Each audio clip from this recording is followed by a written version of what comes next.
Big fight ವಿಶೇಷ ನನ್ನ ರಮಾಕಾಂತ್. ಸರ್ಕಾರಕ್ಕೆ 1000 ದಿನ ತುಂಬಿರತಕ್ಕಂಥ ಹಿನ್ನೆಲೆಯಲ್ಲಿ ಅನೇಕರಿಗೆ ಈ ಭೂ ಗ್ಯಾರಂಟಿ ಕೊಡುವಂಥ ಕೆಲಸವನ್ನು ಇವತ್ತು ಕಾಂಗ್ರೆಸ್ ನೇತೃತ್ವದ ಸರ್ಕಾರ ಮಾಡ್ತಾ ಇದೆ. ಭೂ ಗ್ಯಾರಂಟಿ ಹಿಂದೆ 1,10,000 ಕುಟುಂಬಗಳಿಗೆ ಹಿಂದೆ ಕೊಟ್ಟಿತ್ತು. ಇವತ್ತು ಕೂಡ 1,10,000 ಕುಟುಂಬಗಳಿಗೆ ಭೂಮಿಯನ್ನು ಕೊಡುವಂಥ ಕೆಲಸವನ್ನು ಸರ್ಕಾರ ಮಾಡಿದೆ. ಒಟ್ಟಾರೆಯಾಗಿ ಹತ್ತಿರ ಒಂದು 2.5 ವರ್ಷಗಳ ಅವಧಿಯಲ್ಲಿಂದ ಚೆಕ್ ಮಾಡ್ಕೊಂಡ್ಬಿಟ್ರು ಕೂಡ 2,20,000 ಕುಟುಂಬಗಳಿಗೆ ನಾವು ಭೂಮಿ ಕೊಟ್ಟಿದ್ದೀವಿ. ಆ ಮೂಲಕವಾಗಿ ಭೂ ಗ್ಯಾರಂಟಿ ಕೊಡ್ತಾ ಇದ್ದೀವಿ ಅಂತೇಳಿ ಸರ್ಕಾರ ತನ್ನ ಸಾಧನೆಯ ಕಿರೀಟಕ್ಕೆ ಮತ್ತೊಂದು ಗರಿಯನ್ನು ಸಿಕ್ಕಿಸಿಕೊಳ್ತಾ ಇದೆ, ಕಂದಾಯ ಇಲಾಖೆಯ ಸಾಧನೆಯ ಮೂಲಕವಾಗಿ ಅಂಥೇಳಿ. ಬಟ್ ಇದೇ ವಿಚಾರಕ್ಕೆ ಸಂಬಂಧಪಟ್ಟಂತೆ ಅಶೋಕ್ ಅವರು ಏನಾದರೂ ಮಾತಾಡೋದಿದ್ದರೆ, ಈ ಥರ ಜನಗಳಿಗೆ ಭೂಮಿ ಕೊಟ್ಟುಬಿಟ್ಟೋ ಮನೆ ಕೊಟ್ಟುಬಿಟ್ಟೋ ಅವರ ಅವಧಿಯಲ್ಲಿ ಅಶೋಕ್ ಅವರು ಮಾತಾಡಬೇಕಾಗಿತ್ತು. ವಿಜೇಂದ್ರ ಏನಾದರೂ ಮಾತಾಡೋದಿದ್ದರೆ ಈ ಥರ ಭೂಮಿಯನ್ನು ನಮ್ಮ ಯೋಜನೆ ಈ ಥರದನ್ನು ಇಂಪ್ಲಿಮೆಂಟ್ ಮಾಡಿ ಆಮೇಲೆ ಮಾತಾಡಬೇಕಾಗಿತ್ತು ಅಂಥೇಳಿ ಇದೇ ಸಾಧನಾ ಸಮಾವೇಶ ಅರ್ಥಾತ್ ಭೂ ಗ್ಯಾರಂಟಿ ಸಮಾವೇಶದಲ್ಲಿ DK ಶಿವಕುಮಾರ್ ಒಂದು ಕಡೆ ಮಾತಾಡ್ತಾರೆ, ಸಿದ್ದರಾಮಯ್ಯನವರು ಕೂಡ ಮಾತಾಡ್ತಾ ಇದ್ದಾರೆ. ಇವತ್ತು ಅಜ್ಜಯ್ಯನಗುಡಿ ಪ್ರದೇಶದಲ್ಲಿ ಸಾಧನಾ ಸಮಾವೇಶ ಹುಬ್ಬಳ್ಳಿ ಜಿಲ್ಲೆಯಲ್ಲಿ ನಡೀತಾ ಇರೋದು. ಭೂ ಗ್ಯಾರಂಟಿ ಸಮರ್ಪಣಾ ಹೆಸರಲ್ಲಿ ಈ ಒಂದು ಕಾರ್ಯಕ್ರಮವನ್ನು ಇವರು ಮಾಡಿಕೊಂಡಿದ್ದಾರೆ. 600 ಭರವಸೆ ಕೊಟ್ಟಿದ್ವಿ, 592 ಈಡೇರಿಸಿದ್ದೇವೆ. 600 ಭರವಸೆ ನಾವು ಕೊಟ್ಟಿದ್ದು 592 ಈಡೇರಿಸ್ಬಿಟ್ಟಿದ್ದೀವಿ. ದಲಿತರಿಗೆ, ಹಿಂದುಳಿದವರಿಗೆ ಆರ್ಥಿಕ ಸಾಮಾಜಿಕವಾಗಿ ಶಕ್ತಿ ತುಂಬತಕ್ಕಂಥ ಕೆಲಸವನ್ನು ನಾವು ಮಾಡಿದ್ದೀವಿ. BJP ಅವರು ಹೊಟ್ಟೆ ಕಿಚ್ಚಿಗೆ ಮಾತಾಡ್ತಾ ಇದ್ದಾರೆ, ಹೊಟ್ಟೆ ಉರಿಯೋರಿಗೆ ತುಂಬ ಅವ್ರಿಗೆ ಹೊಟ್ಟೆಯಲ್ಲಿ ಸಂಕಟ, ಅದಕ್ಕೆ ಈ ಥರ ಮಾತಾಡ್ತಾ ಇದ್ದಾರೆ ಅಂತೇಳಿ ಕಾಂಗ್ರೆಸ್ ನಾಯಕರು ಒಂದು ಕಡೆ ಮಾತಾಡಿದ್ದಾರೆ. ಇಷ್ಟೇ ಅಲ್ಲದೆ ಅಟ್ ದ ಸೇಮ್ ಟೈಮ್ 1000 ದಿನಗಳು ಸರ್ಕಾರಕ್ಕೆ ತುಂಬಿರುವ ಹೊತ್ತಲ್ಲೇ BJP ಅವರು ಸರಣಿ ಪೋಸ್ಟ್ಗಳನ್ನು ತಯಾರಿಸ್ಕೊಂಡಿದ್ದಾರೆ. ಇದು BJP ಅವರ ಪೋಸ್ಟ್ಗಳನ್ನ ಚೆಕ್ ಮಾಡ್ಕೊಂಬಿಟ್ಟಾಗ 1000 ದಿನ 1000 ಸಮಸ್ಯೆ, ಅದರಲ್ಲಿ ಏನೇನೋ ಬರೆದಿದ್ದಾರೆ. ಇಲ್ಲಿ ಹಗರಣ, ತುಷ್ಟೀಕರಣ, ಮಹಿಳಾ ದೌರ್ಜನ್ಯ, ಬೆಲೆ ಏರಿಕೆ, ಕಾನೂನು ಸುವ್ಯವಸ್ಥೆ ಹದಗೆಟ್ಟಿರೋದು, ಭ್ರಷ್ಟಾಚಾರ, ದಲಿತರ ವಿರೋಧಿ ಇವರು. ಇದು BJPಯ ಪೋಸ್ಟರ್ ನಂಬರ್ 1. ಪೋಸ್ಟರ್ ನಂಬರ್ 2 ಬೇರೆ ಥರದಿದೆ. ಅಬಕಾರಿ ಇಲಾಖೆ 2,500 ಕೋಟಿ ಹಗರಣ ಮಾಡಿದ್ದಾರೆ, ಇವರು ಲೂಟಿ ಮಾಡಿಬಿಟ್ಟಿದ್ದಾರೆ. ಸಾಲು ಡ್ರಗ್ಸ್ ಫ್ಯಾಕ್ಟ್ರಿಗಳು ರೆಡಿ ಆಗ್ತಾ ಇವೆ. ಇಲ್ಲಿ ಬರ ಪರಿಹಾರ ವಿಳಂಬ, ಬೆಲೆ ಏರಿಕೆ, ಕಾನೂನು ಸುವ್ಯವಸ್ಥೆ ವೈಫಲ್ಯ ಇನ್ನೂ ಮುಂದುವರೆದಿದೆ. 1000 ದಿನ ಇಷ್ಟು ಮಾತ್ರ ಮಾಡಿದ್ದಾರೆ, ಇನ್ನೂ ಕೂಡ ಮುಂದುವರಿಯುತ್ತೆ. ಪೋಸ್ಟರ್ ನಂಬರ್ 3 ಇಲ್ಲಿ ಬಂದಾಗಲೂ ಅಷ್ಟೇ ನಿಮಗೆ ಇಲ್ಲಿ ಚೆಕ್ ಮಾಡ್ಕೊಳ್ಬಹುದಾಗುತ್ತೆ. 1000 ದಿನ ಸಾಧನೆ ಶೂನ್ಯ ಅಂಥೇಳಿ ಸಿದ್ದರಾಮಯ್ಯನವ್ರ ಫೋಟೋ ಹಾಕಿ BJP ಅವರು ಟ್ವೀಟ್ ಮಾಡಿದ್ದಾರೆ. ಒಂದು ಕಡೆ BJP ಕರ್ನಾಟಕ ಅವ್ರು ಪೋಸ್ಟ್ ಮಾಡಿರೋದು 1000 ದಿನ ಪೂರೈಸಿ ಸಂಭ್ರಮಿಸ್ತಾ ಇದೆ ಇದು, ಆದರೆ 1000 ದಿನದಲ್ಲಿ ತನ್ನ ಸಾಧನೆ ಶೂನ್ಯ ಎಂಬುದನ್ನು ಕಾಂಗ್ರೆಸ್ ಮರೆತು ಬಿಟ್ಟಿದೆ ಅಂತ ಒಂದು ಪೋಸ್ಟನ್ನು ಮಾಡಿದ್ದಾರೆ ಇವರು. ಇದರಾಚೆಗೆ 1000 ದಿನ ಪೂರೈಸಿದ ಸರ್ಕಾರಕ್ಕೆ 1000 ದಿನಗಳು ನಮ್ಮ ಸಾಧನೆ ಜನರ ಬಾಯಲ್ಲೇ ಐತೆ ಅಲ್ವಾ DK ಅಂತ ಸಿದ್ದರಾಮಯ್ಯನವ್ರು ಹೇಳ್ದಂಗೆ ಒಂದು ಕಾರ್ಟೂನ್ ಕೂಡ ಇವರು ಮಾಡಿದ್ದಾರೆ. ಕಾರ್ಟೂನ್ ವಿಚಾರದಲ್ಲಿ ಇದೇ ಕಾಂಗ್ರೆಸ್ನವರು ಕೂಡ ಹಿಂದೆ BJP ಸರ್ಕಾರ ಇದ್ದಾಗಲೂ ಕೂಡ ಕಾರ್ಟೂನು, PCM ಅವರೇನು ಪೋಸ್ಟ್ ಮಾಡಬೇಕು ಎಲ್ಲವನ್ನು ಕೂಡ ಮಾಡಿಬಿಟ್ಟಿದ್ರು. ಇದರಾಚೆಗೆ 1000 ದಿನಗಳಲ್ಲಿ ಸರ್ಕಾರ ಸಾಧನೆ ಮಾಡಿದ್ಯಾ, ಗ್ಯಾರಂಟಿನೇ ಸಾಧನೆನ, ಗ್ಯಾರಂಟಿ ಆಚೆಗೂ ಸಾಧನೆಗಳಾಗಿದೆಯಾ ಇಲ್ವಾ, ಎಲ್ಲ ವಿಚಾರಕ್ಕೆ ಸಂಬಂಧಪಟ್ಟಂತೆ ಡಿಬೇಟ್ ಸ್ಟಾರ್ಟ್ ಮಾಡ್ತಾ ಇದ್ದೀನಿ. ಪಾಲ್ಗೊಳ್ಳೋದಕ್ಕೆ ಡಾಕ್ಟರ್ ದಿನೇಶ್ ಹೇರೋಹಳ್ಳಿ ಅವರಿದ್ದಾರೆ, ಆಮ್ ಆದ್ಮಿ ಪಕ್ಷದ ವಕ್ತಾರರು. ಸ್ವಾಗತ ದಿನೇಶ್ ಅವರು ತಮಗೆ ಒಂದು ಡಿಬೇಟ್ಗೆ. ಗೋವಿಂದರಾಜು ಅವರಿದ್ದಾರೆ, BJP ವಕ್ತಾರರು. ಸ್ವಾಗತ ಗೋವಿಂದರಾಜು ಅವರೇ. ನಟರಾಜ್ ಗೌಡ್ರಿದ್ದಾರೆ, ಕಾಂಗ್ರೆಸ್ನ ವಕ್ತಾರರು. ಸ್ವಾಗತ ನಟರಾಜ್ ಗೌಡ್ರೆ ಈ ಒಂದು ಡಿಬೇಟ್. ನಮಸ್ತೆ ನಟರಾಜ್ ಗೌಡ್ರೆ. 1000 ದಿನ ಅಂತ ನೀವು ಹೇಳ್ಕೊಳ್ತಾ ಇದ್ದೀರಿ, ಈ ಭೂ ಗ್ಯಾರಂಟಿ ಸಮರ್ಪಣಾ ಸಮಾವೇಶ ಅಂತ ಒಂದು ಕಾರ್ಯಕ್ರಮವನ್ನು ಮಾಡ್ಕೊಳ್ತಾ ಇದ್ದೀರಿ. 600 ಭರವಸೆ ಕೊಟ್ಬಿಟ್ಟಿದ್ವಿ, 592 ಈಡೇರಿಸ್ಬಿಟ್ಟಿದ್ದೀವಿ ಅಂತ. ಇಲ್ಲ ಅಲ್ಲಿಗೆ ಇನ್ನು ಎರಡು ಅಲ್ಲ ಸ್ವಲ್ಪ ಲೋಪ ಇರ್ಬೋದು. ಯಾಕಂದ್ರೆ ನಾವು 600 ಭರವಸೆ ಇತ್ತು, ಅದ್ರಲ್ಲಿ ನಮ್ಗೆ ಗೊತ್ತಿರತಕ್ಕಂಥ ಪ್ರಕಾರ 55% ಈಡೇರಿಸ್ತೀವಿ, 45% ಬ್ಯಾಲೆನ್ಸ್ ಇದೆ. ಇನ್ನು 2 ವರ್ಷಗಳಲ್ಲಿ ಅದನ್ನ ಈಡೇರಿಸ್ತೀವಿ ಅಂತ ಹೇಳಿ ಮುಖ್ಯಮಂತ್ರಿಗಳು ಕೂಡ ಕೆಲವು ದಿನಗಳ ಮುಂಚೆ ಹೇಳಿದ್ರು. ನನ್ನ ಪ್ರಕಾರ 260, 270 ಭರವಸೆ ಅಥವಾ 320, 330 ಭರವಸೆಗಳನ್ನ ಈಡೇರಿಸಿದ್ದೀವಿ. ಅದರೊಳಗೆ ಪಂಚ ಗ್ಯಾರಂಟಿನೂ ಸೇರ್ತದೆ. ಈಗ ಭೂ ಭಾಗ್ಯ ಇದೇನಿದಲ್ಲ ಇದು ಕೂಡ ಸೇರುತ್ತೆ, ಅದರೊಳಗೆ ಭೂ ಗ್ಯಾರಂಟಿ ಕೂಡ ಸೇರುತ್ತೆ. ನೋಡಿ 2017ರಲ್ಲಿ ಮಾನ್ಯ ಸಿದ್ದರಾಮಯ್ಯನವರು ವಾಸಿಸುವನೇ ಮನೆ ಒಡೆಯ, ಯಾವ್ಯಾವ ತಾಂಡಗಳಿದ್ದವು, ಹಟ್ಟಿಗಳಿದ್ದವು, ಗೊಲ್ಲರ ಹಟ್ಟಿ, ಅಕ್ಕಿಪಿಕ್ರು, ಅಲೆಮಾರಿ ಜನಾಂಗ, ಈ ಥರದ್ದೆಲ್ಲ ಯಾವ್ಯಾವ ಕಂದಾಯ ಗ್ರಾಮಗಳಾಗಿರಲಿಲ್ಲ ಅವ್ರಿಗೆಲ್ಲ ಒಂದು ಕಂದಾಯ ಗ್ರಾಮವಾಗಿ ಅದನ್ನು ಪರಿವರ್ತನೆ ಮಾಡಿ 50,000 ಹಕ್ಕುಪತ್ರಗಳನ್ನ ಮೊದಲ ಬಾರಿ ಕೊಟ್ಟಿದ್ರು 2017ರಲ್ಲಿ, ಮೊದಲ ಬಾರಿ ಮುಖ್ಯಮಂತ್ರಿ ಆದಾಗ. ಈಗ ಮಾನ್ಯ ಕೃಷ್ಣ ಬೈರೇಗೌಡರು ಕಂದಾಯ ಸಚಿವರಾದ ಮೇಲೆ ಕಳೆದ ವರ್ಷ 1,11,111 ಹಕ್ಕುಪತ್ರಗಳನ್ನ ವಿತರಣೆ ಮಾಡಿದ್ರು. ಅದು ಯಾಕಂದ್ರೆ ಮುಂಬೈ ಕರ್ನಾಟಕ ಮತ್ತೆ ಹೈದರಾಬಾದ್ ಕರ್ನಾಟಕದಲ್ಲಿ, ಅದರ ಕಿತ್ತೂರು ಕರ್ನಾಟಕ, ಕಲ್ಯಾಣ ಕರ್ನಾಟಕದಲ್ಲಿ ಬಹಳ ವರ್ಷಗಳಿಂದ ಜನಗಳು ಅತ್ಯಂತ ಹಿಂದುಳಿದ ಜನ. ಅಲ್ಲಿ ಅತ್ಯಂತ ನೀವು ಎಷ್ಟೇ ಕೊಟ್ಕೊಂಡು ಬಂದರೂ ಕೂಡ, ನಾವು 371J ತೆಗೆದುಕೊಂಡು ಬಂದರೂ ಕೂಡ ಅಲ್ಲಿ ಬಹಳಷ್ಟು ಜನ ಈ ತರ ಇನ್ನೂ ನಿರ್ಗತಿಕರಿದ್ರು, ಅವರಿಗೆ ಅವಕಾಶ ಕೊಡಬೇಕಾಗಿತ್ತು. ಸರ್ಕಾರ ಅದನ್ನು ಮುಂದುವರಿಸಿ ಆಲ್ರೆಡಿ ವಾಸ ಮಾಡ್ತಿದ್ದ ಮನೆಗಳು ನೀವು ಪತ್ರ ಕೊಟ್ಟಿರೋದ, ಇವಾಗ ನಿಮ್ಗೆ ಒಂದು ಪತ್ರ ಆಯ್ತು, ಈ ಜಾಗ ನಿಮ್ದೇ ಆಯ್ತು ಅಂತ ಅಂದ್ರೆ ಅವ್ರು ಏನಂದ್ರೆ ಎಲ್ಲೋ ಒಂದು ಕಡೆ ಸರ್ಕಾರಿ ಜಾಗದಲ್ಲಿ, ಗೋಮಾಳದಲ್ಲಿ, ಗುಂಡುತೋಪಲ್ಲಿ, ಬಗುರುಕುಂ ಲ್ಯಾಂಡ್ ಅಲ್ಲಿ, ಖರಾಬ್ ಜಾಗಗಳಲ್ಲಿ, ಎಲ್ಲೂ ನೀರು ವಿದ್ಯುತ್ ಇಲ್ಲದ ಜಾಗಗಳಲ್ಲಿ ಶೆಡ್ಗಳನ್ನ ಹಾಕೊಂಡು ವಾಸ ಮಾಡ್ತಾರೆ. ಇವಾಗ ಕಂದಾಯ ಗ್ರಾಮವಾಗಿ ಅದನ್ನ ಪರಿವರ್ತನೆ ಮಾಡಿ ಅವ್ರಿಗೆಲ್ಲ ಹಕ್ಕು ಪತ್ರಗಳನ್ನ ಕೊಟ್ಟು, ಈಗ ಅವ್ರ ಮಾಲೀಕರು, ಅದಕ್ಕೆ ಮುಂಚೆ ಮಾಲೀಕರಲ್ಲ, ಸರ್ಕಾರ ಮಾಲೀಕ. ಕಂದಾಯ ಕಟ್ಟಿ ಅಂತೀರಿ ಇವಾಗ ನೀವು? ಕಂದಾಯ ಕಟ್ಟದಲ್ಲ, ಅವ್ರಿಗೆ ಒಳ್ಳೆ ಕಥೆ. ಕಂದಾಯ ಗ್ರಾಮ ಅಂದ್ರೆ ಕಂದಾಯ ಕಟ್ಟಬೇಕು, ಅವ್ರು ಗುಡಿಸ್ಲಿಗೋ ಜೋಬ್ಲಿಗೋ ನೆಲಕ್ಕೋ ಬಿಟ್ಬಿಡ್ತೀರಾ ನೀವು? ಕಂದಾಯ ಗ್ರಾಮ ಅಂದ್ರೆ ಅವ್ರಿಗೆ ನೀರು, ಒಳಚರಂಡಿ, ವಿದ್ಯುತ್ ಎಲ್ಲ ಮೂಲಭೂತ ಸೌಕರ್ಯಗಳನ್ನ ಕಲ್ಪಿಸಿ ಕೊಡ್ಲಿಕ್ಕೆ ಸರ್ಕಾರ ಬದ್ಧವಾಗಿರುತ್ತೆ. ಅದನ್ನ ಕಂದಾಯ ಗ್ರಾಮ ಅಂತ ಹೇಳಿ ಪರಿವರ್ತನೆ ಮಾಡೋದು. ಸೊ ಅವ್ರಿಗೆ ಪರಿವರ್ತನೆ ಮಾಡಿ ಈಗ ಅವ್ರಿಗೆ ಮನೆ ಕಟ್ಟಲಿಕ್ಕೂ ಕೂಡ ಅವಕಾಶಗಳು ಮಾಡ್ಕೊಡ್ತಾರೆ. ಒಂದು ಜಮೀನಿನ ಒಡೆತನ ಬಂದ ಮೇಲೆ ಇನ್ನು ಸರ್ಕಾರ ವಿವಿಧ ಯೋಜನೆಗಳಲ್ಲಿ ವಾರ್ಷಿಕವಾಗಿ ಅವ್ರಿಗೇನು ವಸತಿ ಯೋಜನೆಗಳಿಂದ ಏನು 3 ಲಕ್ಷ 3.5 ಲಕ್ಷ ಕೊಟ್ಬಿಟ್ಟು ಹಳ್ಳಿಗಳಲ್ಲಿ ಚಿಕ್ಕದಾಗಿ ಏನು ಮನೆ ಕಟ್ಟಿಸ್ಲಿಕ್ಕೆ ಅವಕಾಶ ಮಾಡ್ಕೊಡ್ತಾರೆ. ಅದರದೆಲ್ಲ 2 ಲಕ್ಷ ಕೇಳ್ತಾರೆ ಗೌಡ್ರೆ, ಚದರ ಮನೆ ಕಟ್ಟಕ್ಕೆ ವಾಸ್ತವ ಇದು ಅಥವಾ 2 ಲಕ್ಷ ಕೇಳ್ತಾರೆ, ಮಿನಿಮಮ್ 2 ಲಕ್ಷ ಅಂತ ಕೇಳ್ತಾರೆ. ನಿಜ, ನಾವು ನೀವು ಹೇಳ್ತೀವಿ ನಿಜ, ನೀವು ಹೇಳ್ತಾರ ಮಾತು ನಿಜ. ಇವಾಗ ಈಗ ಹೆಚ್ಚಿಗೆ ಬೆಲೆ ಹೆಚ್ಚಿಗೆ ಆಗಿದೆ. ಮುಂಚೆ ಇವ್ರು ಹೇಳ್ದಂಗೆ ಸ್ನೇಹಿತರು ಹೇಳ್ತಾ ಇದ್ದಂಗೆ 1.25 ಲಕ್ಷ ಮಾತ್ರ ಕೊಡ್ತಾರೆ, 1.25 ಲಕ್ಷ, ಈಗ 3.5 ಲಕ್ಷ ಕೊಡ್ತಾರೆ. ಸಿ ಏನಂದ್ರೆ ಸರ್ಕಾರ ನಿರಂತರವಾಗಿ ಈ ರೀತಿ ಜನಪರವಾಗಿ ಯೋಜನೆಗಳು ಮಾಡ್ತಾ ಇರ್ತಕ್ಕಂಥದ್ದು ಇಡೀ ದೇಶಕ್ಕೆ ಕರ್ನಾಟಕ ಒಂದು ಮಾದರಿಯಾಗಿದೆ. ಇದಲ್ಲೂ ಸೇರಿ ಈ ಭೂ ಗ್ಯಾರಂಟಿ ಕೊಡೋ ಗ್ಯಾರಂಟಿಗಳಲ್ಲೂ ನೀವು ಸರಿಯಾಗಿ ಮಾಡಲಿಲ್ಲ. ಗ್ಯಾರಂಟಿ ಹೇಳಿದ್ದು ಅಂತ ಅದು ಬಿಟ್ಟು ಇನ್ನೇನು ಮಾಡ್ತಾ ಇಲ್ಲ, ಗ್ಯಾರಂಟಿನೂ ಸರಿಯಾಗಿ ಮಾಡ್ತಾ ಇಲ್ಲ ಇವರು. ಮತ್ತೆ ಏನಕ್ಕೆ ಈ ಬಿರುದು ಬಾವಲಿಗಳು ಕೊಟ್ಕೊಂಡು ತಿರುಗಾಡ್ತಾವ್ರೆ ಇವರು ಅಂತ ವಿಜೇಂದ್ರ ಕೇಳ್ತಿರೋದು. ಇಲ್ಲ, ವಿಜೇಂದ್ರ ಅವ್ರು ಹೇಳಿ ನೋಡಿ, ನಾನು ನಿಮ್ಗೆ ಏನು ಹೇಳ್ಬೋದು ಅಂದ್ರೆ, ನಾವು ಆರೋಗ್ಯ ಗ್ಯಾರಂಟಿ 60 ಲಕ್ಷ ಕುಟುಂಬಗಳ ಮನೆಗಳಿಗೆ ನೇರವಾಗಿ ವೈದ್ಯರು ಮನೆಗೆ ಹೋಗಿ ಅಲ್ಲೇ ಪರೀಕ್ಷೆ ಮಾಡಿ ಸುಮಾರು 18 ಲಕ್ಷ ಮಕ್ಕಳಿಗೆ, ಮಹಿಳೆಯರಿಗೆ ವಿಟಮಿನ್ ಕ್ಯಾಪ್ಸ್ಗಳನ್ನ ಕೊಟ್ಟು ಅವರ ಪೌಷ್ಟಿಕಾಂಶ ಮತ್ತೆ ಏನು ರಕ್ತಹೀನತೆಯಿಂದ ಬಳತಾರೆ, ಅನಿಮಿಯಿಂದ ಬಳತಾ ಇರೋರಿಗೆ ಅದು ಮಾಡಿದ್ರಲ್ಲ. ಕರ್ನಾಟಕದ ಇತಿಹಾಸದಲ್ಲಿ ಇಷ್ಟು ದೊಡ್ಡ ಮಟ್ಟದಲ್ಲಿ ಯಾವಾಗಲೂ ಆಗಿರಲಿಲ್ಲ.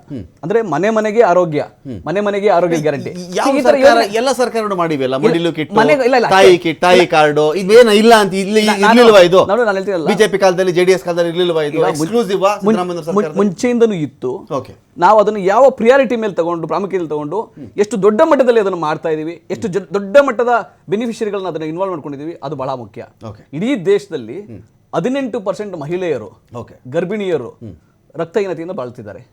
32% ಗರ್ಭಿಣಿಯರು, ಮಹಿಳೆಯರು, ಯುವತಿಯರು ಅಪೌಷ್ಟಿಕತೆಯಿಂದ ಬಳಲ್ತಿದ್ದಾರೆ. ಇದು ದೇಶದ ಅಂಕಿಅಂಶ, ಸ್ಟಾಟಿಸ್ಟಿಕ್ಸ್.